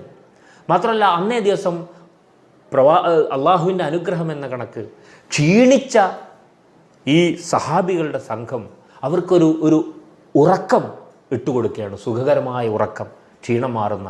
സാധാരണഗതിയിൽ നാളെ യുദ്ധമാണ് എങ്കിൽ അതിൻ്റെ ആലോചനയിലായിരിക്കെ ഉറക്കം കിട്ടുകയില്ല. പക്ഷേ ഇവിടെ അവർക്ക് വളരെ സുഖകരമായ ഉറക്കം. മാത്രമല്ല അവരെല്ലാവരും ആഗ്രഹിച്ചതുപോലെ അവർക്ക് വെള്ളം, ദാഹജലം, കുളിക്കാനും ഒക്കെയായിട്ട് അള്ളാഹു ഒരു നല്ല മഴ പെയ്യിപ്പിച്ചു കൊടുക്കുന്നു. ചൊരിന്ത് മത്തറത് പരന്തരനു അരുളിനാലുരം പെരും കത്തിറാൽ ചതുർപുറം വരും ജലം സത്തിറാൽ ചുഷന്ത തലമതും യശുന്ത നദി പടിതിശന്തിടൈ പുനലാൽ അരികർകൾ തുടങ്ങിടൈ ഹസലാൽ ചിറന്തകളും നടിൽ ചെരിന്ത് കുളികളും അരുന്തി പലതരമാൽ പൊടികളും അടങ്ങി ഭുവി ഉരമാൽ ചെളുന്ത് ചിലർ അറൽ വളത്ത് തടയവെ കുളത്തെ പടി ഉഗമാം വുളുവതും എടുത്ത് തൊളുകലുമാം ഇരിന്ത തലമിലെ കരന്ത പുവനമൽ പരന്ത ഹൊശിമനമേ തിരുനബി ഇരന്ത ദുആ ഫലമേ. പ്രവാചകൻ ദുആ ചെയ്തതിൻ്റെ ഫലമായിട്ടാണ് ഈ മഴ പെയ്തത്. അങ്ങനെ ഇഷ്ടം പോലെ കുടിക്കാനും വൻ തുള്ളികളായി പെയ്തു. 4 ഭാഗത്തു നിന്നും വെള്ളം ഒഴുകി വന്നു. വൃത്താകൃതിയിലുള്ള സ്ഥലത്ത് വൻ നദി പോലെ വെള്ളം നിറഞ്ഞു. അനുചരന്മാർ കുളി തുടങ്ങി. കുതിരകളെയും ഒട്ടകങ്ങളും കുളിക്കുകയും കുടിക്കുകയും ചെയ്തു. പൊടിയടങ്ങി, മണ്ണുറച്ചു. ചിലർ വെള്ളം കെട്ടി നിർത്തി കുളമുണ്ടാക്കി, വുളൂ ചെയ്തു, നമസ്കരിച്ചു. അങ്ങനെ എല്ലാം പ്രവാചകൻ സല്ലല്ലാഹു അലൈഹി വസല്ലം ദുആ ചെയ്തതിൻ്റെ ഫലമായിട്ട് അവിടെ മഴ പെയ്തു എന്നുള്ള. പക്ഷേ ഈ മഴ ശത്രുപക്ഷത്തിന് വിപരീത ഫലമുണ്ടാക്കി. കാരണം ഇത് ഒരു ഉയർന്ന സ്ഥലത്താണ് പ്രവാചകനും സഹാബികളും ഉള്ളത്. അവർക്കത് വളരെ ഉപകാരപ്പെട്ടു. അവരത് കെട്ടിയുണ്ടാക്കി. താഴ്ന്ന സ്ഥലത്ത് അത് ചെളിയായിട്ട് കെട്ടി നിൽക്കുകയും അങ്ങനെ അത് ഖുറൈശികൾ താഴ്ന്ന സ്ഥലത്തേക്ക് ആയിരുന്നു. അങ്ങനെ അവർക്കത് ഉപകാരപ്പെടാതെ പോവുകയും ചെയ്തു എന്നും ചരിത്രത്തിൽ പറയുന്നുണ്ട്. അപ്പോൾ ഇത് തീർച്ചയായിട്ടും ഒരു ദൈവിക സഹായമായിരുന്നു എന്നതാണ്. പിന്നെ ഇതിനിടക്ക് യുദ്ധം ഒഴിവായി കിട്ടാൻ വേണ്ടിയിട്ട് അബൂജഹലിനോട് ഖുറൈശി നേതാക്കന്മാർ പലരും, ഉത്തുബയെ പോലുള്ളവരൊക്കെ തന്നെ എങ്ങനെയെങ്കിലും നമുക്ക് പിന്മാറണം, എന്തിനാണ് അപ്പുറത്ത് ഇപ്പോൾ അബൂ സുഫിയാൻ പറഞ്ഞത് പ്രകാരം നമുക്ക് തിരികെ പോവുകയല്ലേ നല്ലത്, അപ്പുറത്ത് നമ്മുടെ സ്വന്തക്കാരാണല്ലോ, അപ്പോൾ മറ്റ് അറബികൾക്ക് അവരെ ഏൽപ്പിച്ചു കൊടുത്ത് അവർ തമ്മിൽ യുദ്ധം ചെയ്യട്ടെ, നമ്മൾ നമ്മുടെ സ്വന്തക്കാരെ കൊന്നു എന്ന് അറബികൾ ഇടവരാതിരിക്കട്ടെ, അതല്ലേ കുറച്ചുകൂടി ഉത്തമം എന്നൊക്കെ ഉത്തുബയും കൂട്ടരും ഒക്കെ പറഞ്ഞു നോക്കുന്നുണ്ട്. പക്ഷേ അബൂജഹൽ ഒന്നും ചെവി കൊള്ളുന്നില്ല. അബൂജഹൽ നിങ്ങൾ ഭീരുക്കളാണ്, നിങ്ങളുടെ മക്കൾ, നമുക്കറിയാം ഉത്തുബയുടെ മകൻ അബു ഹുദൈഫ അപ്പുറത്തുണ്ട്, അപ്പോൾ നിങ്ങളുടെ സ്വന്തക്കാരുള്ളത് കൊണ്ടാണ് എന്നൊക്കെ പറഞ്ഞുകൊണ്ട് പരിഹസിച്ച് ഭീരുക്കളാണ് എന്നൊക്കെ പറഞ്ഞുകൊണ്ട് ഇവരെ തളർത്തുകയാണ് ചെയ്യുന്നത് യഥാർത്ഥത്തിൽ അബൂജഹൽ. അങ്ങനെ അബൂജഹലിൻ്റെ ദുർവാശിയാലാണ് വീണ്ടും ആ യുദ്ധം നടക്കുന്നത് നമ്മൾ അറിയണം. കാരണം അബൂജഹൽ ഈ ഉത്തുബയും മറ്റും ഇങ്ങനെ പിന്തിരിപ്പിക്കാൻ ശ്രമിച്ചപ്പോഴും അവരെ കൂടി വെല്ലുവിളിക്കാനെന്നോണം കുതിരപ്പുറത്ത് കയറിക്കൊണ്ട് അഭ്യാസങ്ങൾ കാണിക്കുക. കേറി കേമ കോടതൻ മുകളിൽ ഹേമ പിടിവാൾ ഹസ്തമിലണവായി കിരികിടമകുട തിരുമുടി നീർത്തി തലകുടൈവായേ കളബിലെ കിരഹിത ഫർസൈ സ്വൈഫ് പരത്തി തിരുളൊറുബായേ ഈറക്കോപത്തോട ജുനൂതിട ചാടിത്തോടി തപ്പരിശണമിൽ ഇടചുമടച്ചൊടി കിടുകിടനത്തടം പൊടിയുശർവായേ തകൃതിയിൽ ഇരുവർകളൊത്ത് മുൻരജ വിരുത്തോരെ മുമ്പണവായേ. പിന്മാറാൻ ശ്രമിക്കുന്നവരുടെ മുമ്പിലേക്ക് ഈ കുതിരപ്പുറത്ത് അഭ്യാസങ്ങൾ കാണിച്ച് പൊട്ടിപ്പടർത്തിക്കൊണ്ട് അബൂജഹൽ കടന്നു വരികയാണ്. അങ്ങനെ ഈ തരത്തിലുള്ള പരിഹാസമേറ്റപ്പോഴാണ് ഉത്തുബയും കൂട്ടരും ഒക്കെ തന്നെ ഷെയ്ബയും ഒക്കെ തന്നെ ഞങ്ങൾ പിന്നോട്ടല്ല എന്ന രീതിയിൽ ശക്തമായിട്ട് യുദ്ധത്തിലേക്ക് തിരിച്ചു വരുന്നത്. അവർ പിന്മാറാൻ ശ്രമിച്ചു, പക്ഷേ പിന്നെ അബൂജഹൽ അവരോട് മയത്തിൽ സംസാരിച്ചു. അങ്ങനെ അവരും കൂടി യുദ്ധത്തിന് സന്നദ്ധരാകുന്നത് കാഴ്ച നമ്മൾ കാണുന്നു. അങ്ങനെ അവർ വലിയ സജ്ജീകരണത്തോടു കൂടി ഒരുങ്ങുന്നതാണ്. തുടരെ മദ്ദളവും മുരശൊടു മരുവ ഒറ്റകളും ഭജയൊടു തുടികൾ തപ്പുകളും കൈമണി ധ്വനികൾ താശികളാൽ കൊടുമ പുല്ലുകൾ പൂള ചൂളകൾ കൊമ്പ് ചങ്കുകളാൽ തകൃതികൾ കോള് താളമേ ഓടിച്ചാടിയും സ്വപ്നിപ്പുകളാൽ അവരുടെ താളമേളങ്ങളും ബഹളങ്ങളുമാണ് ഇതിലൂടെ വർണ്ണിക്കുന്നത്. അപ്പോഴാണ് പ്രവാചകൻ സല്ലല്ലാഹു അലൈഹി വസല്ലം സഹാബത്തിനെ അണിനിരത്താൻ വേണ്ടി സജ്ജമാവുന്ന ഭാഗം അടുത്ത് പറഞ്ഞു. ഞാൻ ഇതിലിടയിൽ കുറേ ഭാഗങ്ങൾ നമുക്കറിയാം, 106 ഇശലുകളും വിശദമായി പറയാൻ നമുക്ക് സാധ്യമല്ല. ഓരോന്നും ഓരോ ദിവസം എടുത്ത് പറയേണ്ടതാണ്. ഇവിടെ പല ഭാഗങ്ങളും ഒഴിവാക്കിക്കൊണ്ട് പെട്ടെന്ന് നമ്മൾ ഈ സഹാബത്തിനെ അണിനിരത്തുന്നു പ്രവാചകൻ സല്ലല്ലാഹു അലൈഹി വസല്ലം. ആ ഭാഗത്തേക്കാണ് വരുന്നത്. സൊഫ് ഉറപ്പിക്കൂ എന്ന് പറഞ്ഞു. ഉറപ്പിപ്പാൻ അരുൾ കേട്ട് സഹാബാക്കൾ നിലത്തെ ഉഷർമയുൾ കൊടികളും അണികളാൽ പിടിത്തേ മരുവലർ വശി കൊള്ളേ ഉടൽ നേരായി നിറുത്തേ മനം മുന്തി അരീകറുകൾ സബ് പോൽ കരുത്തേ. സബിത്തിർ എന്ന് പറഞ്ഞ സിംഹമാണ്. സിംഹം പോലെ കരുത്ത് കാണിച്ചുകൊണ്ട് മരുവലർ വശികൊള്ളെ, ശത്രുക്കളുടെ വഴികൊള്ളെ, ശത്രുക്കളുടെ മുന്നോട്ട് ആഞ്ഞുകൊണ്ട് സഹാബത്ത് വളരെ ശക്തമായി ആ സൊഫിൽ അണിനിരക്കുകയാണ്. ആ സന്ദർഭത്തിലുള്ള ഒരു സംഭവമാണ് തരിത്തൂടൻ സവാദിൻ്റെ ബത്തനുമ്മൽ ഖലീബാൽ തരുൾ കയ്യാൽ ഒരു കുത്ത് കൊടുത്തപ്പോൾ കുറുബാൽ ഒരുപോലെ നിറുത്തി പിൻ സവാദോട് ഖതബ ഉംബർ സൊഫത് പോൽ പോരണി വേണം അഖബ. സവാദ് റളിയല്ലാഹു അൻഹുവിൻ്റെ വളരെ പ്രസിദ്ധമായ സംഭവമാണ്. സവാദ് റളിയല്ലാഹു അൻഹു അല്പം മുന്നോട്ട് ഏന്തി നിന്നപ്പോഴാണ് പ്രവാചകൻ സല്ലല്ലാഹു അലൈഹി വസല്ലം ആ വടി കൊണ്ട് വയറിന് കുത്തിയിട്ട് ശരിക്ക് നിൽക്കുക എന്ന് പറയുമ്പോൾ ആ സംഭവമാണ്. അദ്ദേഹം സവാദ് അപ്പോൾ റളിയല്ലാഹു അൻഹു തിരിച്ചു പറയാണ് റസൂലിനോട്, ഉരത്ത് യാ മൗലൽ ഉറുബ ഉശിരങ്ങൾ യാ ഹബീബ ഉദിമങ്കും തോബ തോബ യാ റസൂലുള്ളാഹ് പെരിയോൻ ഉമൈറക്കൈ പേശും ജിന്നിൻ സിടക്കൈ പിരിശം റസൂലതാക്കൈ യാ സഫി അല്ലാഹ് ബരിശൈ റഹ്മത്തിനല്ലാഹ് ബഅസാക്കിയുള്ളതല്ലാഹ് വരുത്തപ്പെടുത്താനല്ല യാ നജി അല്ലാഹ്. ഉരത്ത് പറഞ്ഞു, സവാദ് പറയാണ്, യാ മൗലൽ ഉറുബ, അറബികളുടെ യജമാനരെ, ഞങ്ങളുടെ ജീവനായ ഉഷിറിയങ്കൾ, യാ ഹബീബ, ഞങ്ങളുടെ ജീവനായിട്ടുള്ള ഹബീബേ. പിന്നെയോ ഉദിമങ്കും തോബ തോബ, ഉദയസൂര്യൻ മങ്ങിപ്പോവും, അങ്ങനെയുള്ള അങ്ങയുടെ മുമ്പിൽ വന്നു കഴിഞ്ഞാൽ അങ്ങനെയുള്ള പ്രവാചകരെ. പെരിയോൻ ഉമൈ ഇറക്കൈ, അള്ളാഹു താങ്കൾ ഇറക്കിയിട്ടുള്ളത് ജിന്നുകൾക്ക് പേശും ജിൻ ഇൻസിടക്കെ, ജിന്നിനും ഇൻസിനും ഇടക്ക്, മനുഷ്യർക്കും ജിന്നുകൾക്കും ഇടക്ക് താങ്കൾ ഇറക്കിയിട്ടുള്ളത് എന്തിനാണ്? താങ്കളെ പിരിശം റസൂലതാക്കിയിട്ടുള്ളത് എന്തിനാണ്? വരുത്തപ്പെടുത്താനല്ല, ഞങ്ങളെ നയിക്കാനാണ്, അല്ലെങ്കിൽ ഞങ്ങളെ വേദനിപ്പിക്കാനല്ല, ദൈവിക കാരുണ്യത്തിൻ്റെ വർഷമായാണ് അങ്ങേ ഇറക്കിയിട്ടുള്ളത് എന്ന് പറഞ്ഞു. ഈ വേദനിപ്പിക്കാനല്ല, എനിക്ക് താങ്കൾ ചെയ്തതിനോട് പ്രതികാരം ചെയ്യണമെന്ന് തുടർന്ന് പറയുന്നു. ഇത് കേട്ടപ്പോൾ സഹാബത്തൊക്കെ ഞെട്ടുകയാണ്. കാരണം ഇങ്ങനെ ഒരു സന്ദർഭത്തിൽ, അതും ഒരു പ്രധാന സഹാബി, ഇങ്ങനൊരു സന്ദർഭത്തിൽ പ്രവാചകരോട് പ്രതികാരം ചെയ്യണമെന്ന് പറയാമെന്ന് പറയുമ്പോൾ എല്ലാവരും അത്ഭുതപ്പെട്ട് നിൽക്കുന്ന സന്ദർഭമാണ്. പ്രവാചകൻ സല്ലല്ലാഹു അലൈഹി വസല്ലം പക്ഷേ പറഞ്ഞ പോലെ, ശരി നിൻ്റെ വയറ്റിലാണ് ഞാൻ കുത്തിയത്, അപ്പോൾ വയറ് കാണിക്കണമെന്ന് പറഞ്ഞ ഉടനെ തന്നെ പ്രവാചകൻ സല്ലല്ലാഹു അലൈഹി വസല്ലം എന്താണ് ചെയ്തത്? നൈനാർ നബി ത്വാഹ കമീസൈ കേറ്റി നവിണ്ട് സവാദോടിങ്കടുത്തോ തീറ്റി അഴിനാൽ തിരൂപത്തൻ അയർത്ത് നോക്കി അടുത്ത് പൊളിഞ്ഞാശ മിഴിയൊഴുക്കി. നൈനാർ നബി ത്വാഹ, പ്രവാചകൻ സല്ലല്ലാഹു അലൈഹി വസല്ലം തൻ്റെ കമീസ് കയറ്റിക്കൊണ്ട് നവിണ്ട് സവാദോട് പറഞ്ഞു. എന്താ പറയുന്നത്? എന്നിട്ട് അപ്പോൾ ഇതാ പ്രതികാരം ചെയ്തോളൂ എന്ന് പറയണം. അപ്പോൾ അയിനാൽ തിരുബത്തൻ അയർത്ത് നോക്കി, കണ്ണുകൊണ്ട് സവാദ് ആ തിരുവയറ് ഉയർന്ന് നോക്കുകയാണ്, ഉറ്റു നോക്കുകയാണ്. എങ്ങനെ പോലെ അടുത്ത് പൊളിഞ്ഞാശ മിഴി ഒഴുക്കി അണപൊട്ടുന്ന ആശ ഒതുക്കി വെച്ചുകൊണ്ട് മൈമാൻ മഹാജുവാൽ മലർക്കഞ്ചത്തെ മധുപൂരണം കണ്ടേ പഠിക്കാടുത്തേ.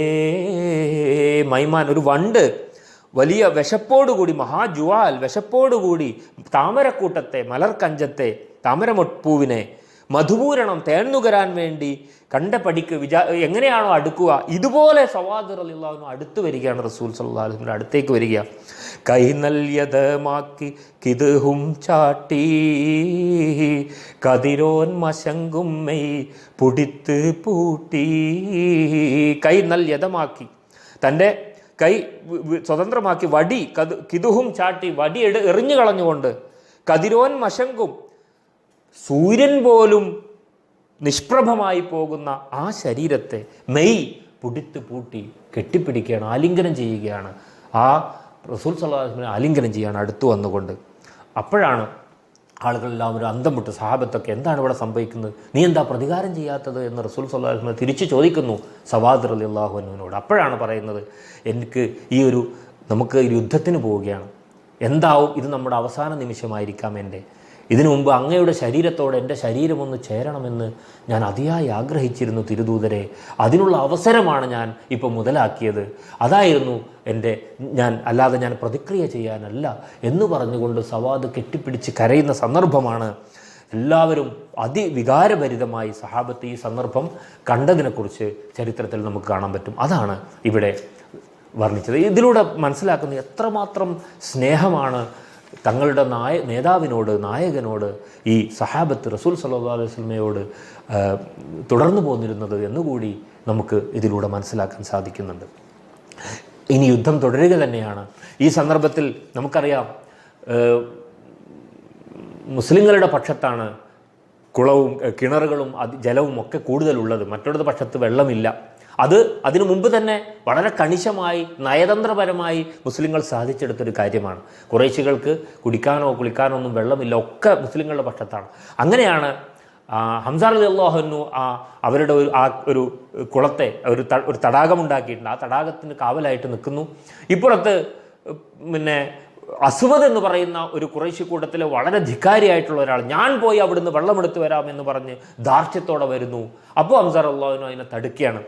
ആനപോദസദുൽ ഇല ഹരി ഹംസ ചാടി അടുത്തുടൻ ആരടാ ശുജഹത്തുരത്തെമൈ ഹൗലിൽ നിണ്ട് കുടിപ്പവൻ ജ്ഞാനമുറ്റ നബിയുന അമർ എണ്ടി ഹൗലോടടുപ്പതാർ ഞാനിരിക്കവെ ജിന്നുമിൻസിലും നാങ്ക് ദിക്കിലുമില്ല പേർ. അപ്പോൾ അസ്വദിനോട് പറയാണ്, ഈ ദൈവത്തിൻ്റെ സിംഹം അസദുൽ ഇലാഹ് ഹംസ റളിയല്ലാഹു അൻഹുവിൻ്റെ വിശേഷണമാണ്. ചാടിയിട്ട് പറയാണ്, ഹംസ ചാടിയെടുത്ത്, ആരടാ വലിയ വീരത്വം പറഞ്ഞുകൊണ്ട് ഈ കുളത്തിൽ നിന്ന് കുടിക്കാൻ വരുന്നവൻ, ജ്ഞാനിയായ ഞങ്ങളുടെ റസൂൽ സല്ലല്ലാഹു അലൈഹി വസല്ലം നബിയുടെ ജ്ഞാനമുറ്റ നബിയുന, ഞങ്ങളുടെ പ്രവാചകൻ്റെ അനുവാദമില്ലാതെ ഈ ഹൗദിൽ നിന്ന് നബി അനുവദിച്ചാൽ കുടിക്കാം. നബി ആ ഖുറൈശി കൂട്ടത്തിൽ തന്നെ പെട്ട ഒരാൾ വെള്ളമെടുക്കാൻ വരികയാണെങ്കിൽ എടുത്തോട്ടെ, അവൻ കുടിച്ചു പോയിക്കോട്ടെ എന്ന് പറയുന്നുണ്ട് ഒരു സന്ദർഭത്തിൽ. പക്ഷെ അദ്ദേഹം അങ്ങനെ വേണ്ട, അനുവാദം അങ്ങനെ അദ്ദേഹം ആ നിലക്കല്ല, എനിക്ക് ആവശ്യമില്ല എന്ന് പറയണം. കാരണം വേറെ കുറേ സഹായങ്ങൾ തനിക്ക് ചെയ്തിട്ടുള്ള, മുസ്ലിം സമൂഹത്തിന് മക്കയിൽ വെച്ച് തന്നെ പലതരം സഹായങ്ങൾ ചെയ്തിട്ട് ആളുകളും ഈ യുദ്ധത്തിന് വന്നിട്ടുണ്ട് ഖുറൈശി പടയോടൊത്ത്. അവർ നിവൃത്തിയില്ലാതെ വന്നിരിക്കുകയാണ്. കാരണം ഒരു സംഘം ഒന്നായിട്ട് വരുമ്പോൾ അവർ മാത്രം വരാതിരിക്കുന്നത് എങ്ങനെ എന്ന് വിചാരിച്ച് വന്നിട്ടുണ്ട്. പലതരത്തിൽ ഒരാഗ്രഹവുമില്ലാതെ ഈ ശത്രു സൈന്യത്തിൽ വന്നു പെട്ട പലരുമുണ്ട്. അതൊക്കെ പ്രവാചകനും സംഘത്തിനും അറിയുകയും ചെയ്യും. അപ്പോൾ അങ്ങനെയുള്ള ചിലരെയൊക്കെ വെറുതെ വിടാനും യുദ്ധത്തിൽ കൊല്ലാതെ പിടിക്കാനും ഒക്കെ തന്നെ റസൂൽ സല്ലല്ലാഹു അലൈഹി വസല്ലം പറയും നമുക്ക് കാണാൻ പറ്റും. അങ്ങനെയുള്ള പ്രധാനപ്പെട്ട ആളാണ് റസൂൽ സല്ലല്ലാഹു അലൈഹി വസല്ലമയുടെ പിതൃവ്യൻ അബ്ബാസ് എന്നവർ. അവരെ ആരെങ്കിലും യുദ്ധത്തിൽ കാണുകയാണെങ്കിൽ കൊല്ലാതെ പിടിച്ചു കൊണ്ടുവരണം, ബന്ദിയാക്കി പിടിക്കണം എന്ന് പറയുന്നുണ്ട്. ബനു ഹാഷിം കുടുംബത്തെയും അങ്ങനെ ചെയ്യണം എന്ന് പറയുന്നുണ്ട്. ഈ കുടുംബം റസൂൽ സല്ലല്ലാഹു അലൈഹി വസല്ലമക്ക് ഒരുപാട് തുണയായതാണ്. അപ്പോൾ അതുകൊണ്ട് തന്നെ അവരുടെ മനസ്സുകൊണ്ട് ഇവരോടൊപ്പമുള്ള പല ആളുകളും അക്കൂട്ടത്തിൽ ആ പക്ഷത്ത് യുദ്ധത്തിന് നിവൃത്തിയില്ലാതെ വന്നിട്ടുണ്ട്. അതൊരു ഭാഗത്ത്. ഏതായാലും അസ്വദുമായിട്ട് ഹംസ റളിയല്ലാഹു അൻഹു നടത്തുന്ന ഒരു യുദ്ധമാണ് നമ്മൾ കാണുന്നത്. കാരണം അസ്വദ് എതിർക്കുകയാണ്, വെള്ളം കുടിക്കും ഞാനടാ എന്ന് ഹംസാർ റളിയല്ലാഹു അൻഹുവിനോട് വീരവാദം പറയുകയാണ്. അപ്പോൾ എതിർത്തുടൻ കൊടുമയിലെ അവർ ഇരുവരും പൊരുതാനേ ഹരഹരയകത്തിനാലിറെ പുലി അവനോടുകടു കുറയാതെ നിലയാനേ നിലക്കലാൽ അവർ തിരക്കലായി അവർ ഓശിക്കലായി ഹിൽഫ് അകത്തിലെ നട ഇരുവരി സൊഫിനിട നടുവിലെ വരവായി ചമർ ചൊടിയായി കുരുടൻ അസുവതുടെ ഇരുനവഘടുകങ്ങളും മുറിവായി. അതിൻ്റെ അവസാനത്തിൽ മഷ്ഹൂർ ഷുജാഅത്തുൽ അസ്വദ് വീണങ്കിരു പൊളിയായി. ഹംസാർ റളിയല്ലാഹുവിൻ്റെ വെട്ടേറ്റ് അസ്വദ് അവിടെ ഇരുപൊളിയായി മരിച്ചു വീഴുന്ന കാര്യം കൂടി ഇവിടെ പറയുന്നുണ്ട്. അപ്പോഴേക്ക് യുദ്ധം തുടങ്ങി. യുദ്ധമുന്നണി നമുക്കറിയാം, ആദ്യം ഒരു മല്ലയുദ്ധം അല്ലെങ്കിൽ ദ്വന്ദ്വയുദ്ധം മാതിരി 3 പേര് മുന്നോട്ട് പ്രത്യക്ഷപ്പെട്ടാണ് ഖുറൈശികളിൽപ്പെട്ട വളരെ പ്രധാനികൾ. പകരമായി മുസ്ലിം പക്ഷത്തു നിന്ന് 3 പേർ. അങ്ങനെയുള്ള ആ ഒരു ദ്വന്ദ്വയുദ്ധത്തിൻ്റെ സംഭവം അപ്പോഴേക്ക് അടുത്തു വരുന്നതാണ് നമ്മൾ കാണുന്നത്. ആരൊക്കെയാണ് ഖുറൈശി പക്ഷത്തു നിന്ന് 3 പേര്? എല്ലാവർക്കും അറിയാം. ഉത്തുബയുടെ സഹോദരൻ ഷൈബ, ഉത്തുബയുടെ പുത്രൻ വലീദ്. ഈ 3 പേരാണ് ദ്വന്ദ്വയുദ്ധത്തിന് വെല്ലുവിളിച്ചുകൊണ്ട് മുന്നോട്ട് ചാടിയത്. നമുക്കറിയാം, ഉത്തുബയെപ്പോലെയുള്ള വളരെ വിവേകമതിയായിട്ടുള്ള ഒരു ശത്രു, അബൂജഹലിനെ പോലെ ക്രുദ്ധനും ധിക്കാരിയുമായ വെറുക്കപ്പെട്ടവനുമായ ശത്രുവല്ല, വിവേകിയായ ശത്രുവാണ് ഉത്തുബ. പക്ഷെ ആ ഉത്തുബക്ക് എന്തുകൊണ്ട് ഇങ്ങനെ സംഭവിച്ചു എന്ന് ചോദിച്ചാൽ, ഇത്രയും സമയം ബന്ധുക്കളെ ചൊല്ലി യുദ്ധം ഒഴിവാക്കാൻ അപേക്ഷിച്ച ഒരു മനുഷ്യൻ എന്തുകൊണ്ട് സംഭവിച്ചു? അബൂജഹൽ അങ്ങേയറ്റം അഹങ്കാരത്തോടെ അദ്ദേഹത്തെ അപഹസിച്ചതിൻ്റെ കാരണത്താൽ അദ്ദേഹത്തിൽ രോഷം പതയുകയും താൻ ഭീരുവല്ലെന്ന് തെളിയിക്കുകയും ചെയ്യുകയാണ് അവിടെ നടക്കുന്നത്. മാത്രം തൻ്റെ പുത്രനെയും തൻ്റെ സഹോദരനെയും അങ്ങനെ ഈ 3 പേരെയും മുന്നോട്ട് നിർത്തിക്കൊണ്ട് ദ്വന്ദ്വയുദ്ധത്തിന് കടന്നു വരികയാണ്. അപ്പോൾ അൻസാരികളിൽപ്പെട്ട 3 ചെറുപ്പക്കാർ, ഈ സഹാബികൾ ഇവരോട് ഏറ്റുമുട്ടാൻ വന്നപ്പോൾ ഇവർ ചോദിക്കുകയാണ്, ഞങ്ങൾക്ക് വേണ്ടത് ഞങ്ങളെ കൂട്ടത്തിൽ നിന്ന് പോയ ആൾക്കാരാണ്, ഞങ്ങൾക്ക് കിടയൊത്തവരാണ്. നിങ്ങൾ മദീനക്കാർ അൻസാരികൾ, ഞങ്ങൾക്ക് നിങ്ങളുമായി എന്താണ് പ്രശ്നം? ഞങ്ങളിൽ നിന്നും പോന്ന ഞങ്ങളുടെ കൂട്ടത്തിൽപ്പെട്ട 3 പേരെ പറഞ്ഞേക്കൂ എന്ന രീതിയിൽ സംസാരിക്കുകയാണ്. അതാണ് കേളു നീ സൂതതെ വേണ്ടുക മനം വെത്തവനെങ്കിൽ ക്ഷണം കേമിത്ത് അഹ്രിജിലൈന ഇപ്പോൾ പൊരുതുവതുക്കിരണം വാളുമ്മ അക്ക ഉമ്മുൽ ഖുറാവിന്ന് വന്നവരാകിടണം ഭംഗീശമെങ്കളിൽ നീ ഒരുത്തൻ ഭവിത്തെടുത്തുള്ള ഗുണം. നീ കേൾക്കുക, അധികാരം വേണമെന്ന് മനസ്സുറച്ചവനാണ് നീയെങ്കിൽ ഉടനെ യുദ്ധം ചെയ്യാനായി ഞങ്ങൾക്ക് നേരെ ആളെ ഇറക്കുക. എങ്ങനത്തെ ആളുകൾ? നിന്നോടൊപ്പം മക്കയിൽ നിന്ന് പോന്നവരായിരിക്കണം അവർ എന്ന് പ്രവാചകൻ സല്ലല്ലാഹു അലൈഹി വസല്ലമയോട് ഇവർ വിളിച്ച് പറയാണ്. അവർ മക്കയിൽ നിന്ന് പോന്നവ മാത്രമല്ല, ഭംഗീശമുള്ള തറവാട്ടുകാരായിരിക്കണം. ഞങ്ങളിൽ നിന്ന് നീ ഒരുത്തൻ മാത്രം മേന്മ ഭാവിച്ചുകൊണ്ടുണ്ടായ ഒരു പ്രശ്നമാണിത്. അതുകൊണ്ട് നിന്റെ അതേ ഞങ്ങളോട് കിടയൊത്ത ആളുകൾ അങ്ങോട്ട് പറഞ്ഞേക്കൂ എന്ന് പറഞ്ഞ് അങ്ങനെ ആ 3 പേർ ഇറങ്ങുന്നു.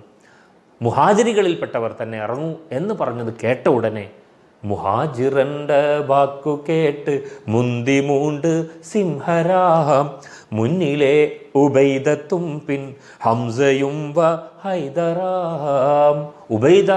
ഉബൈദത്ത് റളിയല്ലാഹു അൻഹു എന്നവരും ഹംസ റളിയല്ലാഹു അൻഹു, അലി റളിയല്ലാഹു അൻഹു 3 പേരും മുഹാജിർ എന്ന് കേട്ട പക്ഷം നബി സല്ലല്ലാഹു അലൈഹി വസല്ലം അവരെയാണ് പറഞ്ഞയക്കുന്നത്. അങ്ങനെ അവർ 3 പേരുമാണ് ഇവരെ നേരിടാൻ വേണ്ടിയിട്ട് വരുന്നത്. ഇരുപുറം തഹയറിനാൽ നിലക്കവേ ഇഗൽ ഹംസ ഷെയ്ബത്തുമായി തിരക്കവേ ഉരമ്മിറൈ ഹരി ഹംസ താനടുക്കവേ ഒരു വെട്ട് കൊടുകൂടനെ തടുക്കവേ ഈറമുറ്റിക്കോട ശൈബത്തേക കുത്ത് താനൊഴുത്ത് തേറി ഹംസ പാട് ഗഡ്ഗത്താലടിത്തിട്ടോന്തടുത്ത് തടവോടു നീട്ടും അടവോടു ചാട്ടും തടമിട ആടൽ കൊടു തുടർവിന കടുകട തടിപ്പെടും പിന്ന പല പാടും എത്തിര ചോടുരത്തയിൽ കരിക്ഷണമാനേ.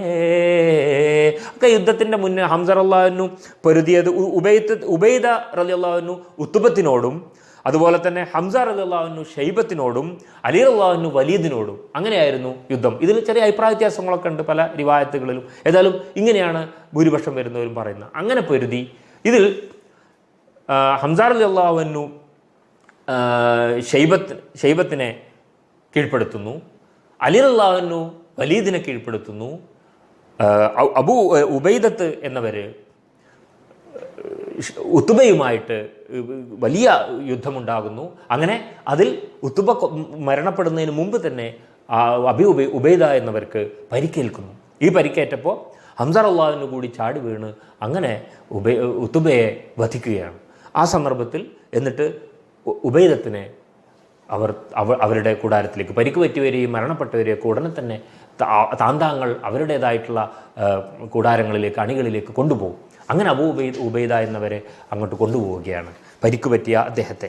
പുകിന്താറിരുപേരും അതിക്ഷണത്തിൽ പുകഴും ഹബീബുള്ള തിരുമുമ്പത്തി പുകന്തേ ഉബൈദത്ത് എടുത്തതമ്മ ചൊരിന്ത് വരും വശിക്കൊഴുകതമ്മ നികരറ്റവർ യാസീൻ ഹബീബുള്ളാൻ്റെ നേശത്തിരു മുമ്പിൽ കിടത്തിക്കൊണ്ടേ ഉകന്തേ നജിയുള്ളാടവർ ചൊല്ലവേ ഉടയോൻ പുകഴ്ന്നിട്ട് റസൂലുള്ളാവേ വെഞ്ചക്കളം വിട്ട് പിരിന്തോ നാനേ വെളിശേർ ഷഹിദാമോ അന പൊന്മാനേ പൊൻചമ്പകപ്പൂ ചുണ്ടാലനക്കി ഉമ്മി പോറ്റി ഹുസ്നാലിത്യബ്നാമ്മി ചെഞ്ചൽ ഫളുലുറ്റ ഷഹീദാകും നീ ചെവിത്ത് ഉബൈദത്തോർ ഷീറുണ്ടു നീ. ഈ ഉബൈദത്ത് എന്നവരെ എടുത്തുകൊണ്ട് മുസ്ലിങ്ങൾ കൊണ്ടുവന്ന സന്ദർഭത്തിൽ ഉബൈദത്തിന് അറിയാനുണ്ടായിരുന്നത്, പ്രവാചകരെ, ഞാൻ ഷഹീദുകളുടെ കൂട്ടത്തിൽ പെടില്ലേ? ഞാൻ യുദ്ധക്കളത്തിൽ മരിച്ചവനായിട്ട് പരിഗണിക്കപ്പെടില്ലേ? എന്നെ ഷഹീദായിട്ട് പരിഗണിക്കില്ലേ എന്ന ആ ചോദ്യമാണ് ഈ പറയുന്നത്. രക്തമൊഴുകിക്കൊണ്ട് ആ ശരീരം കൊണ്ടുവരപ്പെടുമ്പോൾ അദ്ദേഹം ചോദിക്കുന്നത് ഇങ്ങനത്തെ കാര്യമാണ്. അപ്പോൾ റസൂൽ സല്ലല്ലാഹു അലൈഹി വസല്ലം പറഞ്ഞു, നീ ഷഹീദുകളിൽ വളരെ പ്രധാനിയാണ്, ആശ്വസിച്ചു കൊള്ളുക എന്ന്. അപ്പോൾ ആ മരണം പിന്നെയും കഴിഞ്ഞിട്ടാണ് മരണം നടക്കുന്നത്, കുറച്ച് യുദ്ധത്തിന് പിന്നീടാണ്. ഏതായാലും അദ്ദേഹം ആ സന്ദർഭത്തിൽ കവിതാശകലം ചൊല്ലുകയാണ്, വളരെ സന്തുഷ്ടനായിക്കൊണ്ടുള്ള ഒരു കവിതാശകലം. അതിനെക്കുറിച്ചാണ് ഈ ഒരു ഇശലിൽ പറയുന്നത് മോയിൻകുട്ടി വൈദ്യർ. ഇങ്ങനെ യുദ്ധം കൊടുമ്പിരി കൊള്ളുന്നു. അടൽ ഏറ്റം കടുപ്പമായി എനും റാവി വിളമ്പുന്ന് അഹ്റബുൽ മുഖറബീൻ റസൂലുള്ളാ താൻ മെയ്യേ ആരംഭത്തിരു ഖൈമക്കകം പുകിന്താർ തടിയേറ്റം വടിവുറ്റെ നബി കൂടെ അതീഖുള്ള താമൊയ്യെ സ്വഹാബാക്കൾ ഒരുത്തറിയില്ലേ മെയ്യേ സകലോരും ചമറ് പുക്ക് പൊരുതുന്നോരായി ചുടരാറ്റൽ നബി അരീഷുടെ വാസൽ തനിൽ ബന്ദ് ശൂരിത പടകൊള്ളെ എതിർപ്പോരായും മെയ്യേ ചൊവ്വോടെ മടങ്ങിയും ഇരുന്തിടാമൽ. അടൽ ഏറ്റം കടുപ്പമായി യുദ്ധം അങ്ങനെ കൊടുമ്പിരി കൊള്ളുകയാണ്. ഈ സമയത്ത് പ്രവാചകൻ തമ്പിലേക്ക് വരുന്നു. ഇടയ്ക്ക് യുദ്ധത്തിൽ മുന്നണിയിലും പിന്നീട് പതുക്കെ പിൻവാങ്ങിക്കൊണ്ട് അള്ളാഹുവിനോട് കരഞ്ഞ് ദുആ ചെയ്യുന്നത് കാണാൻ പറ്റും. അപ്പോൾ സിദ്ദീഖ് എന്നവരും അങ്ങോട്ട് കടന്നു വരികയാണ്. എന്തിനാണ് ഇത്രയും വിഷമിച്ച് ഇത്രയും വേദനിച്ച് പ്രാർത്ഥിക്കുന്നത്? അങ്ങേ അള്ളാഹുവിന് അറിയില്ലേ എന്ന് ചോദിക്കുകയാണ്.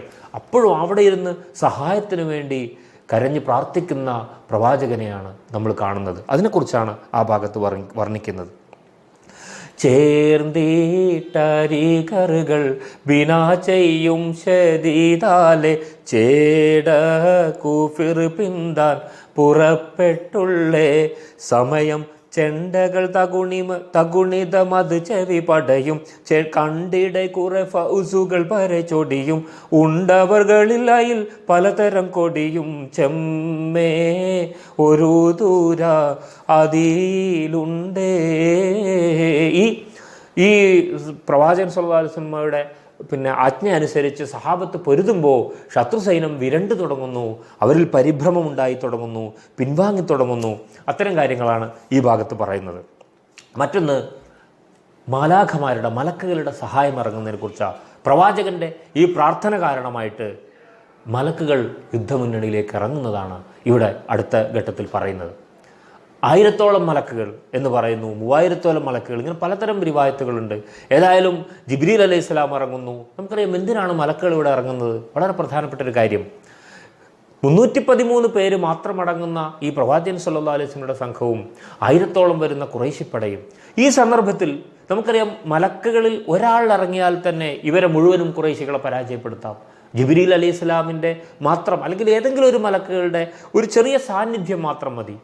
പക്ഷേ 1000-ത്തിലധികം മലക്കുകൾ ഇറങ്ങുന്നു എന്ന് പറഞ്ഞാൽ അത് അള്ളാഹുവിൻ്റെ മാർഗത്തിൽ രക്തസാക്ഷിത്വം വരിക്കാൻ സന്നദ്ധരായി പ്രവാചകനും അനുചരന്മാരും യുദ്ധം നടത്തിക്കൊണ്ടിരിക്കുമ്പോൾ ആ മുന്നണി പോരാട്ടത്തിനിടക്ക് അങ്ങനെ സന്നദ്ധരായാൽ അവർക്ക് ദൈവിക സഹായമുണ്ടാകും. ആ ദൈവിക സഹായം എന്ന് പറയുന്നത് നിങ്ങൾ പ്രവർത്തിച്ചാൽ നിങ്ങളുടെ കൂടെ ദൈവിക സഹായം ഉണ്ടാകും എന്ന ഒരു തത്വത്തിൻ്റെ അടിസ്ഥാനത്തിലാണ്. അപ്പോൾ ഈ 1000 പേര്, അത്രയും പേര് എന്ന് പറയുന്ന ഒരു സംഘത്തിൻ്റെ സാന്നിധ്യം കൂടി അവിടെ പ്രധാനമാണ്.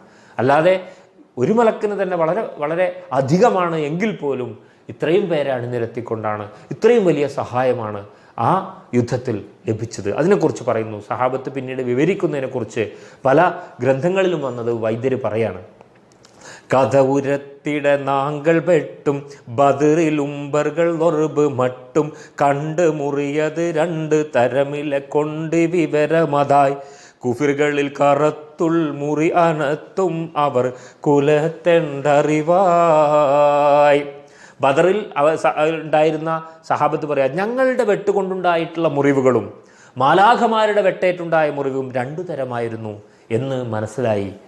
സത്യനിഷേധികളുടെ ദേഹത്ത് കറുത്ത മുറിവേറ്റ് മരിച്ചവരെ കാണുന്നു, അവരെ വധിച്ചത് മാലാഖമാരാണ്. എന്നാൽ മറ്റു വേറെ മുറിവ് ഉണ്ടെങ്കിൽ അത് ഞങ്ങളുടേതാണ്. പാദവും കൈയും തലയും ഒക്കെ നിഷേധികളുടെ ശരീരത്തിൽ നിന്ന് അറ്റുതെറിക്കുന്നുണ്ടായിരുന്നു. പക്ഷെ അത് ചെയ്യുന്നത് ഞങ്ങളായിരുന്നില്ല. ഞങ്ങൾ അടിക്കാൻ ഓങ്ങുമ്പോഴേക്ക് അടിയേറ്റ് അവർ വീഴുന്നത് കാണാൻ പറ്റുന്നു. അപ്പോൾ ഇങ്ങനെ ആ അടിക്കാൻ ഓങ്ങുക എന്ന പ്രവൃത്തി അവർ ചെയ്യേണ്ടതുണ്ട്. അപ്പോഴാണ് ദൈവസഹായം, അള്ളാഹുവിൻ്റെ സഹായം വരുന്നത്. ഇങ്ങനെയുള്ള മലക്കുകളുടെ സഹായത്തെക്കുറിച്ച് ഇതിൽ പറയുന്നുണ്ട്. മാത്രമല്ല പിന്നീട് ഇതിൽ ഷഹീദായിട്ട് പോകുന്ന ആളുകളെ കുറിച്ച്, അവർക്കുണ്ടാകുന്ന പ്രതിഫലത്തെക്കുറിച്ച്, അവർക്കുണ്ടാകുന്ന സ്വർഗീയമായിട്ടുള്ള അനുഭവങ്ങളെക്കുറിച്ചൊക്കെ പറയുന്നുണ്ട്. ഉണ്ടെന്നും മിഷ്കാത്ത്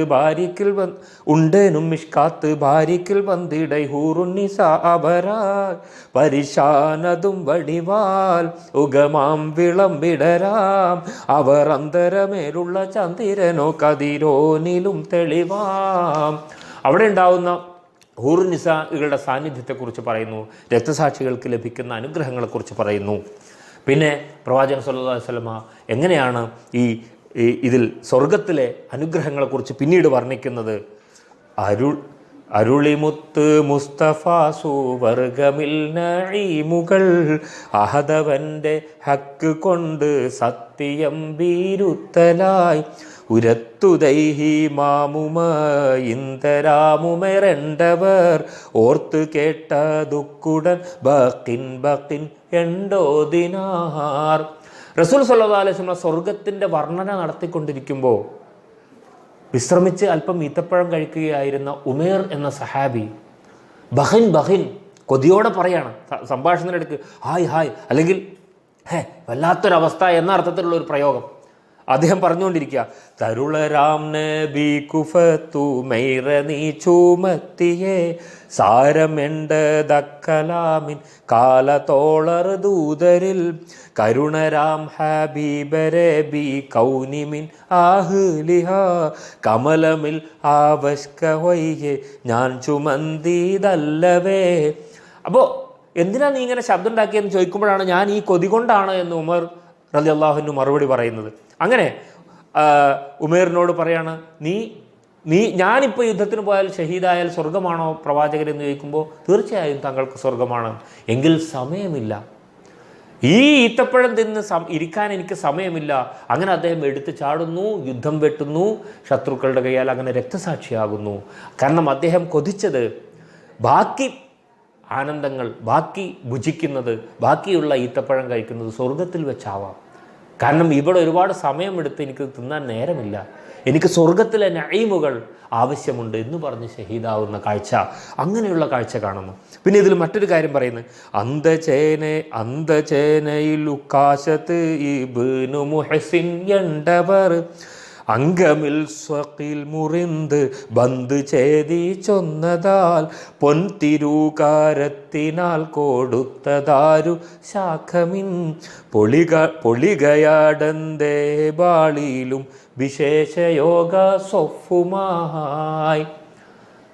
വാള് മുറിഞ്ഞ യുദ്ധത്തിൽ ഒരു സഹാബിയുടെ ഉക്കാശത്ത് ഇബ്നു മുഹ്സിൻ എന്നവരുടെ ആ വാള് മുറിഞ്ഞപ്പോൾ റസൂൽ സല്ലല്ലാഹു അലൈഹി വസല്ലം ചെന്ന് പറയാണ്, എൻ്റെ വാള് മുറിഞ്ഞു. അപ്പോൾ ഒരു മരത്തിൻ്റെ കഷ്ണം എടുത്ത് യുദ്ധം ചെയ്യാൻ പറയാണ്.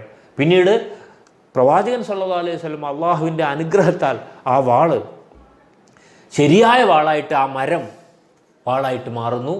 അങ്ങനെ ശത്രുക്കളോട് പോരാടാൻ കഴിയുന്നു. അങ്ങനെ ഈ സഹാബി പിന്നീട് ഈ വാള് സൂക്ഷിച്ചു വെക്കുന്നു, പല യുദ്ധങ്ങളിലും അത് ഉപയോഗിക്കുന്നു. ഈ ചരിത്രം നമുക്ക് കാണാൻ പറ്റും. യുദ്ധത്തിൽ നമുക്കറിയാം, ഉമയ്യത്ത് എന്ന ശത്രുവിനെ വധിക്കുന്നത് ബിലാൽ റളിയല്ലാഹു അൻഹുവാണ്. ആ സംഭവം അറിയാം. ബിലാൽ റളിയല്ലാഹു അൻഹുവിനെ പീഡിപ്പിച്ചിരുന്ന ഉമയ്യത്തിനെ ബിലാലിൻ്റെ കരം കൊണ്ട് തന്നെ വധിക്കുന്ന കാഴ്ച നമ്മൾ കാണുന്നു.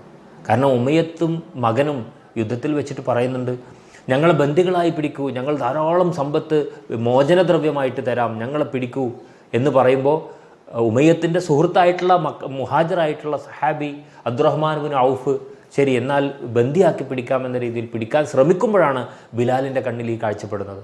അങ്ങനെ ഈ അബ്ദുറഹ്മാൻ ഔഫ് റളിയല്ലാഹു അൻഹുവിനെ പോലും വകഞ്ഞു മാറ്റിക്കൊണ്ടാണ് ബിലാൽ വന്ന് ഉമയ്യത്തിനെ, ഈ കൊടിയ അള്ളാഹുവിൻ്റെ ശത്രുവിനെ വെറുതെ വിടാൻ പറ്റില്ല എന്ന് പറഞ്ഞ് കൊല്ലുകയാണ് യുദ്ധത്തിൽ. അങ്ങനെയാണ് ഉമയ്യത്ത് വീഴുന്നത്. ഇങ്ങനെ ഓരോ ശത്രുക്കളും വീഴുന്ന കാഴ്ച നമ്മൾ കാണുന്നു. അബൂ ലഹബ് എന്ന് പറയുന്ന അബൂ ജഹൽ എന്ന്, അബൂ ലഹബ് യുദ്ധത്തിൽ വന്നിട്ടില്ല, പങ്കെടുത്തിട്ടില്ല. അദ്ദേഹത്തിൻ്റെ ദാരുണമായൊരു പതനം നമ്മൾ കാണാനിരിക്കുകയാണ്. അത് മറ്റൊരു കാര്യം. അദ്ദേഹം ബദറിലല്ല, ബദറിന് ശേഷമുണ്ടായിട്ടുള്ള സംഭവത്തിലാണ് അബൂ ലഹബ് മരണപ്പെടുന്നത്. ഈ അബൂ ജഹലിനെ രണ്ട് ചെറുപ്പക്കാരായിട്ടുള്ള സഹാബിമാരാണ് യഥാർത്ഥത്തിൽ ആദ്യം കാല് വെട്ടി അങ്ങനെ നിലത്ത് വീഴുകയാണ്. നിലത്ത് കമിഴ്ന്നടിച്ച് വീണ് മണ്ണിൽ പുതഞ്ഞു കിടക്കുമ്പോഴാണ് പിന്നീട് ഇബ്നു മസ്ഊദ് റളിയല്ലാഹു അൻഹു വന്നുകൊണ്ടാണ് മരിച്ചവരൊക്കെ, ശത്രുക്കളെല്ലാവരും മരിച്ചിട്ടുണ്ടോ, മറ്റു കാര്യങ്ങൾ പലരും ഓടി കഴിഞ്ഞിരിക്കുന്നു. അങ്ങനെ തെരഞ്ഞു വരുമ്പോഴാണ് കമിഴ്ന്ന് കിടക്കുന്ന, മുഖം പൊത്തി കിടക്കുന്ന അബൂ ജഹലിനെ കാണുകയും തിരിച്ചിടുകയും അങ്ങനെ അദ്ദേഹത്തിൻ്റെ നെഞ്ചത്ത് കയറുന്നുകൊണ്ട് അങ്ങനെ അദ്ദേഹത്തെ വധിക്കുകയും, ആ സന്ദർഭത്തിൽ പോലും കിബ്റ് മൂത്ത അബൂ ജഹൽ പറയുന്ന, ഒരു ആട്ടിടയൻ്റെ കാലാണല്ലോ എൻ്റെ നെഞ്ചത്ത്, ഇത് എന്ത് ശരീരമാണെന്ന് നിനക്കറിയാമോ എന്ന് പറഞ്ഞുകൊണ്ട്. മാത്രമല്ല മൂർച്ചയില്ലാത്ത വാളാണ് ഇബ്നു മസ്ഊദിൻ്റെ കയ്യിൽ. അബൂജഹൽ തൻ്റെ വാളെടുക്കാൻ പറയാണ്, രത്നം പതിച്ച വാൾ, അതുകൊണ്ട് തലവെട്ട്, എന്നിട്ട് മുഹമ്മദിന് കൊണ്ടുപോയി കാണിച്ചു കൊടുക്കുക എൻ്റെ തല, അവൻ ഭയപ്പെടട്ടെ എന്ന് ആ സന്ദർഭത്തിൽ പോലും ധിക്കാരം പറഞ്ഞ ഒരാളാണ് ആ അബൂജഹൽ. അങ്ങനെ ആ തല വെട്ടിയെടുത്ത് പ്രവാചകൻ സല്ലല്ലാഹു അലൈഹി വസല്ലം അടുത്തേക്ക് കൊണ്ടുവരികയാണ്. പ്രവാചകൻ സല്ലല്ലാഹു അലൈഹി വസല്ലം പറയുന്നുണ്ട്, എൻ്റെ ഫിർഔൻ ആണ് ഇയാൾ. എല്ലാ ഫിർഔൻകാളെക്കാളും യഥാർത്ഥത്തിൽ മൂസാ നബി അലൈഹി ഇസ്ലാമിൻ്റെ ഫിർഔൻ വെള്ളത്തിൽ മുങ്ങുന്ന സന്ദർഭത്തിലെങ്കിലും പശ്ചാത്തപിക്കുന്നുണ്ട്. നിൻ്റെയും മൂസ, ഞാൻ നിൻ്റെ അള്ളാഹുവിൽ വിശ്വസിച്ചു എന്ന് പറയുന്നുണ്ട്. അബൂജഹൽ പക്ഷേ അവസാന ഘട്ടത്തിൽ പോലും വിശ്വസിക്കാൻ തയ്യാറായില്ല എന്ന് മാത്രമല്ല, ധിക്കാരം കൂടുതൽ വർദ്ധിച്ച നിലയിലാണ് അദ്ദേഹം കാണപ്പെട്ടത്. അപ്പോൾ അതുകൊണ്ടാണ് എൻ്റെ ഫിർഔൻ ആണ് ഏറ്റവും കൊടിയ ഫിർഔൻ എന്ന് റസൂൽ സല്ലല്ലാഹു അലൈഹി വസല്ലം പറയുന്നത്. ഈ യുദ്ധം വളരെ വിശദമായിട്ട് പറയേണ്ട ഒന്നാണ് എന്ന് നമുക്കറിയാം. ഏതായാലും വളരെ പ്രധാനപ്പെട്ടൊരു കാര്യം, ഈ യുദ്ധം അവസാനിക്കുമ്പോൾ ഏറ്റവും പ്രധാനികളായ ഖുറൈശി ശത്രുക്കൾ പ്രമുഖരൊക്കെയും മരിച്ചു വീണ യുദ്ധമാണ് ബദർ. 70ഓളം പേർ വധിക്കപ്പെട്ടു. ഇപ്പുറത്ത് 14 പേരാണ് മുസ്ലിങ്ങളുടെ പക്ഷത്തു നിന്ന് ഷഹീദായത്, 313 പേരിൽ. അങ്ങനെ യുദ്ധാനന്തരം ഷഹീദായ ആളുകൾക്ക് വേണ്ടി പ്രാർത്ഥിക്കുന്നു പ്രവാചകൻ സല്ലല്ലാഹു അലൈഹി വസല്ലം. മാത്രമല്ല യുദ്ധാനന്തരം ശത്രുക്കളെ മറമാടിയിട്ടുള്ള ആ കിണറിനരികിൽ നിന്നുകൊണ്ട് ഉത്ബ, ഷൈബ, വലീദ്, അബൂജഹൽ തുടങ്ങിയ പ്രമുഖരായിട്ടുള്ള, ഉമയ്യത്ത് തുടങ്ങിയ പ്രമുഖരായിട്ടുള്ള, മക്കാ കാലഘട്ടത്തിൽ തനിക്ക് കൊടിയ പീഡനങ്ങൾ ഏൽപ്പിച്ചിട്ടുള്ള ഖുറൈശികളായ പ്രമുഖരായ ശത്രുക്കളോട് പ്രവാചകൻ അവരുടെ മരണാനന്തരം അവരോട് പറയുന്നുണ്ട്, ഇപ്പോൾ സത്യം പുലർന്നത് നിങ്ങൾക്ക് മനസ്സിലായില്ലേ? ഞാൻ പറഞ്ഞതായിരുന്നു സത്യമെന്നും നിങ്ങൾ വഴികേടിലായിരുന്നു എന്നും നിങ്ങൾക്ക് മനസ്സിലായില്ലേ എന്ന് പറയുന്നുണ്ട്. അപ്പോൾ ഉമർ ഖത്താബ് റളിയല്ലാഹു അൻഹു ചോദിക്കുന്നു, അവർ കേൾക്കുമോ പ്രവാചകരെ? നിങ്ങൾ കേൾക്കും പോലെ അവരും കേൾക്കും, പക്ഷേ അവർക്ക് തിരിച്ചു പറയാനാവില്ല എന്നാണ് റസൂൽ സല്ലല്ലാഹു അലൈഹി വസല്ലം മറുപടി പറയുന്നത്. ഇങ്ങനെ അതിനുശേഷം അവർ മദീനയിലേക്ക് പോകുന്നു. ബന്ദികളായിട്ട് പിടിച്ച ആളുകൾ, അവർക്കുള്ള മോചനദ്രവ്യത്തിൻ്റെ കാര്യങ്ങൾ, അതുപോലെ ഗനീമത്ത് സ്വത്ത് വീതം വെക്കുന്ന കാര്യങ്ങൾ, ഇങ്ങനെ ധാരാളം കാര്യങ്ങളുണ്ട്. മദീനയിൽ ചെല്ലുന്നു. അവിടെ ചെല്ലുമ്പോൾ പ്രവാചകൻ സല്ലല്ലാഹു അലൈഹി വസല്ലമയുടെ പ്രിയപുത്രി റുഖിയ ബീവി അല്ലെങ്കിൽ ഉസ്മാൻ ബിൻ അഫ്ഫാൻ റളിയല്ലാഹു അൻഹുവിൻ്റെ പത്നി റുഖിയ ബീവി മരണപ്പെട്ട വിവരം അറിയുന്നു. കാരണം അവർക്ക് അസുഖമായതുകൊണ്ട് ഉസ്മാൻ ബിൻ അഫ്ഫാനെ യുദ്ധത്തിന് വരണ്ട എന്നും അവിടെ നിന്ന് പരിചരിക്കണമെന്നും പറഞ്ഞിട്ടാണ് പോരുന്നത്. അപ്പോൾ പങ്കെടുക്കാൻ ഏറെ ആശിച്ച ഉസ്മാൻ റളിയല്ലാഹു അൻഹുവിനോട് പ്രവാചകൻ പറയുന്നുണ്ട്, നീ ബദറിൽ പങ്കെടുത്തവരുടെ കൂലി, പങ്കെടുത്തവരുടെ പദവി നിനക്ക് ലഭിക്കും, നീ അവളെ പരിചരിച്ചാൽ മതി എന്ന് പറയുന്നുണ്ട്. ഇങ്ങനെ അനവധി സംഭവങ്ങൾ. അങ്ങനെ റുഖിയ ബീവിയുടെ ഖബർ അടക്കിക്കൊണ്ട് നിൽക്കുന്ന സന്ദർഭത്തിലാണ് മദീനയിലേക്ക് ബദർ വിജയിച്ച വിവരവുമായിട്ട് സഹാബത്ത് വരുന്നത്. ഇങ്ങനെ വലിയ വ്യക്തിപരമായ സങ്കടങ്ങൾക്ക് ഇടയിലും ആദർശത്തിൻ്റെ മാർഗത്തിലാണ് പ്രവാചകൻ സല്ലല്ലാഹു അലൈഹി വസല്ലമ പോരാടുന്നത്. മാത്രമല്ല ഏറ്റവും അടുത്ത പല ബന്ധുക്കളും പ്രവാചകൻ സല്ലല്ലാഹു അലൈഹി വസല്ലമയുടെ ഖദീജ ബീവിയിലുണ്ടായ ഏറ്റവും മൂത്ത പുത്രി സൈനബ് എന്നവരുടെ ഭർത്താവ് അബുൽ ആസി എന്നവർ ഈ യുദ്ധത്തിൽ ബന്ദിയായി പിടിക്കപ്പെട്ടിട്ടുണ്ട്. നമ്മൾ ആലോചിക്കണം, പ്രവാചകൻ്റെ മരുമകൻ ശത്രുപക്ഷത്താണ്. അതെങ്ങനെ സംഭവിച്ചാണെന്ന് വെച്ചാൽ, നുബുവത്ത് ലഭിക്കുന്നതിന് മുമ്പ് ഖദീജ ബീവിയുടെ ഒരു ബന്ധുവായിട്ടുള്ള ഇദ്ദേഹം സൈനബ് റളിയല്ലാഹു അൻഹയെ കല്യാണം കഴിക്കുന്നതാണ്. അവർ വളരെ സ്നേഹത്തിലായിരുന്നു.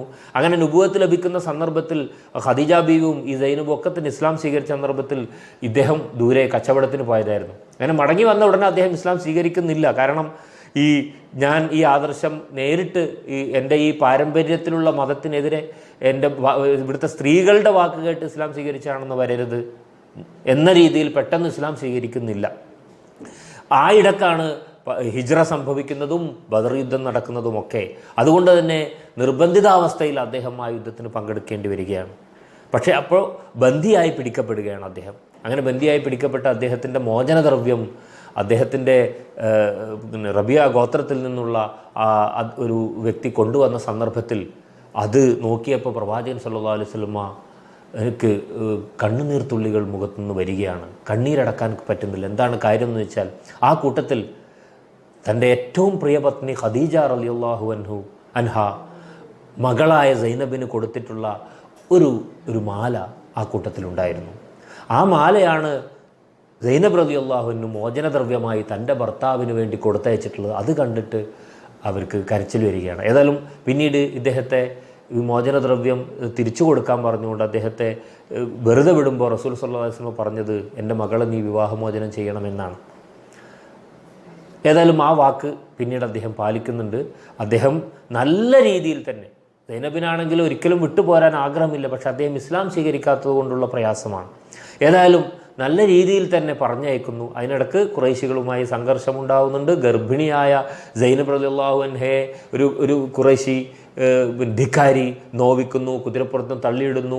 അങ്ങനെ ഏതായാലും നബി സല്ലല്ലാഹു അലൈഹി വസല്ലം 2 സഹാബികളിൽപ്പെട്ട ആളുകളെ മക്കയിലേക്ക് അയക്കുന്നു. അങ്ങനെ തിരിച്ച് മദീനയിൽ സൈനബ് റളിയല്ലാഹു അൻഹ എത്തുന്നു. പിന്നെ 6 വർഷം കഴിഞ്ഞാണ് ഈ അബുൽ ആസ് ഇവിടെ ഇസ്ലാം സ്വീകരിച്ച് സൈനബിൻ്റെ അടുത്തേക്ക് തിരിച്ചു വരുന്നത്. ഏതായാലും ഇങ്ങനെ വളരെ വൈകാരികമായ ധാരാളം സംഭവങ്ങൾ ഇതിനകത്ത് നടക്കുന്നുണ്ട്. ബന്ധുക്കൾ, അബൂബക്കർ റളിയല്ലാഹു അൻഹുവിൻ്റെ പുത്രൻ ശത്രു സൈന്യത്തിൻ്റെ ഭാഗമായിട്ട് യുദ്ധം ചെയ്യുന്നത് നമുക്ക് കാണാൻ പറ്റും. അങ്ങനെ ഒരുപാട് പേര്, മിസ്അബ് ഇബ്നു ഉമൈർ റളിയല്ലാഹു അൻഹുവിൻ്റെ സഹോദരൻ ബന്ദിയായി പിടിക്കപ്പെട്ട ഖുറൈശി ശത്രുക്കളുടെ പക്ഷത്താണുള്ളത്. ആ മിസ്അബ് റളിയല്ലാഹു അൻഹു പറയുന്നുണ്ട്, അവനെ പിടിച്ച് അവൻ നല്ലവണ്ണം മോചനദ്രവ്യം വാങ്ങണം, അവൻ്റെ ഉമ്മ ഒരു ധനികയാണെന്ന് മിസ്അബ് റളിയല്ലാഹു അൻഹു പറയുന്നുണ്ട്.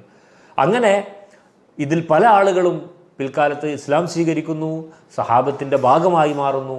അങ്ങനെ ബന്ധുക്കൾ പരസ്പരം നടന്ന ഒരു യുദ്ധം കൂടിയാണ് യഥാർത്ഥത്തിൽ ഈ ബദർ യുദ്ധം എന്ന് പറയുന്നത്. സത്യവും അസത്യവും വിവേചനം നടന്നു. ഈ യുദ്ധം പിന്നീട് ഇസ്ലാമിൻ്റെ അതിനിർണായകമായ യുദ്ധമാകുന്നു. അറേബ്യയിലെമ്പാടും ഇസ്ലാമിന് കീർത്തി പരക്കുന്നു, ഒരു സ്ഥാനം ലഭിക്കുന്നു, ഒരു അസ്തിത്വം ഉറക്കുന്നു. അത് വളരെ നിർണായകമായ യുദ്ധമായിട്ട് ചരിത്രത്തിൽ അറിയപ്പെടുന്നു. പിന്നീട് റസൂൽ സല്ലല്ലാഹു അലൈഹി വസല്ലമ ഈ എല്ലാ ആളുകൾക്കും വേണ്ടി പ്രാർത്ഥിക്കുന്നു. അങ്ങനെ ബദർ യുദ്ധത്തിൻ്റെ പരിസമാപ്തി എന്ന് പറയുന്നത് ഒരുപാട് പാഠങ്ങൾ മുസ്ലിം സമൂഹത്തിന് കൂടി പഠിപ്പിച്ചുകൊണ്ടാണ്. ഇതൊക്കെയും മോയിൻകുട്ടി അതിൽ വർണ്ണിക്കുന്നു. അങ്ങനെ ബദരീങ്ങളായിട്ടുള്ള ഷഹീദുകൾക്ക് വേണ്ടി പ്രാർത്ഥിച്ചുകൊണ്ട്, അവരുടെ പുണ്യത്തിനൊക്കെ വേണ്ടി പ്രാർത്ഥിച്ചുകൊണ്ട്, തവസ്സുലൊക്കെ ആക്കിക്കൊണ്ടാണ് ഈ കാവ്യം അവസാനിക്കുന്നത്. ഇത്രയും വളരെ വിശദമായ വിപുലമായ ഒരു കാവ്യമാണ് നമ്മൾ വളരെ ചുരുങ്ങിയ സമയം കൊണ്ട് കുറേ ഭാഗങ്ങൾ ഒഴിവാക്കിക്കൊണ്ട് പ്രധാനപ്പെട്ട ചില ഭാഗങ്ങൾ മാത്രം പരാമർശിച്ചുകൊണ്ട് ഇവിടെ സംസാരിച്ചത്. ഈ ഒരു കാര്യം നമുക്കൊരു പുണ്യകർമ്മമായിട്ട് മാറട്ടെ. എല്ലാവരോടും സ്നേഹമറിയിച്ചുകൊണ്ട് പ്രാർത്ഥിച്ചുകൊണ്ട് ഞാൻ വാക്കുകൾ നിർത്തുന്നു. അസ്സലാമു അലൈക്കും വറഹ്മത്തുള്ളാഹി.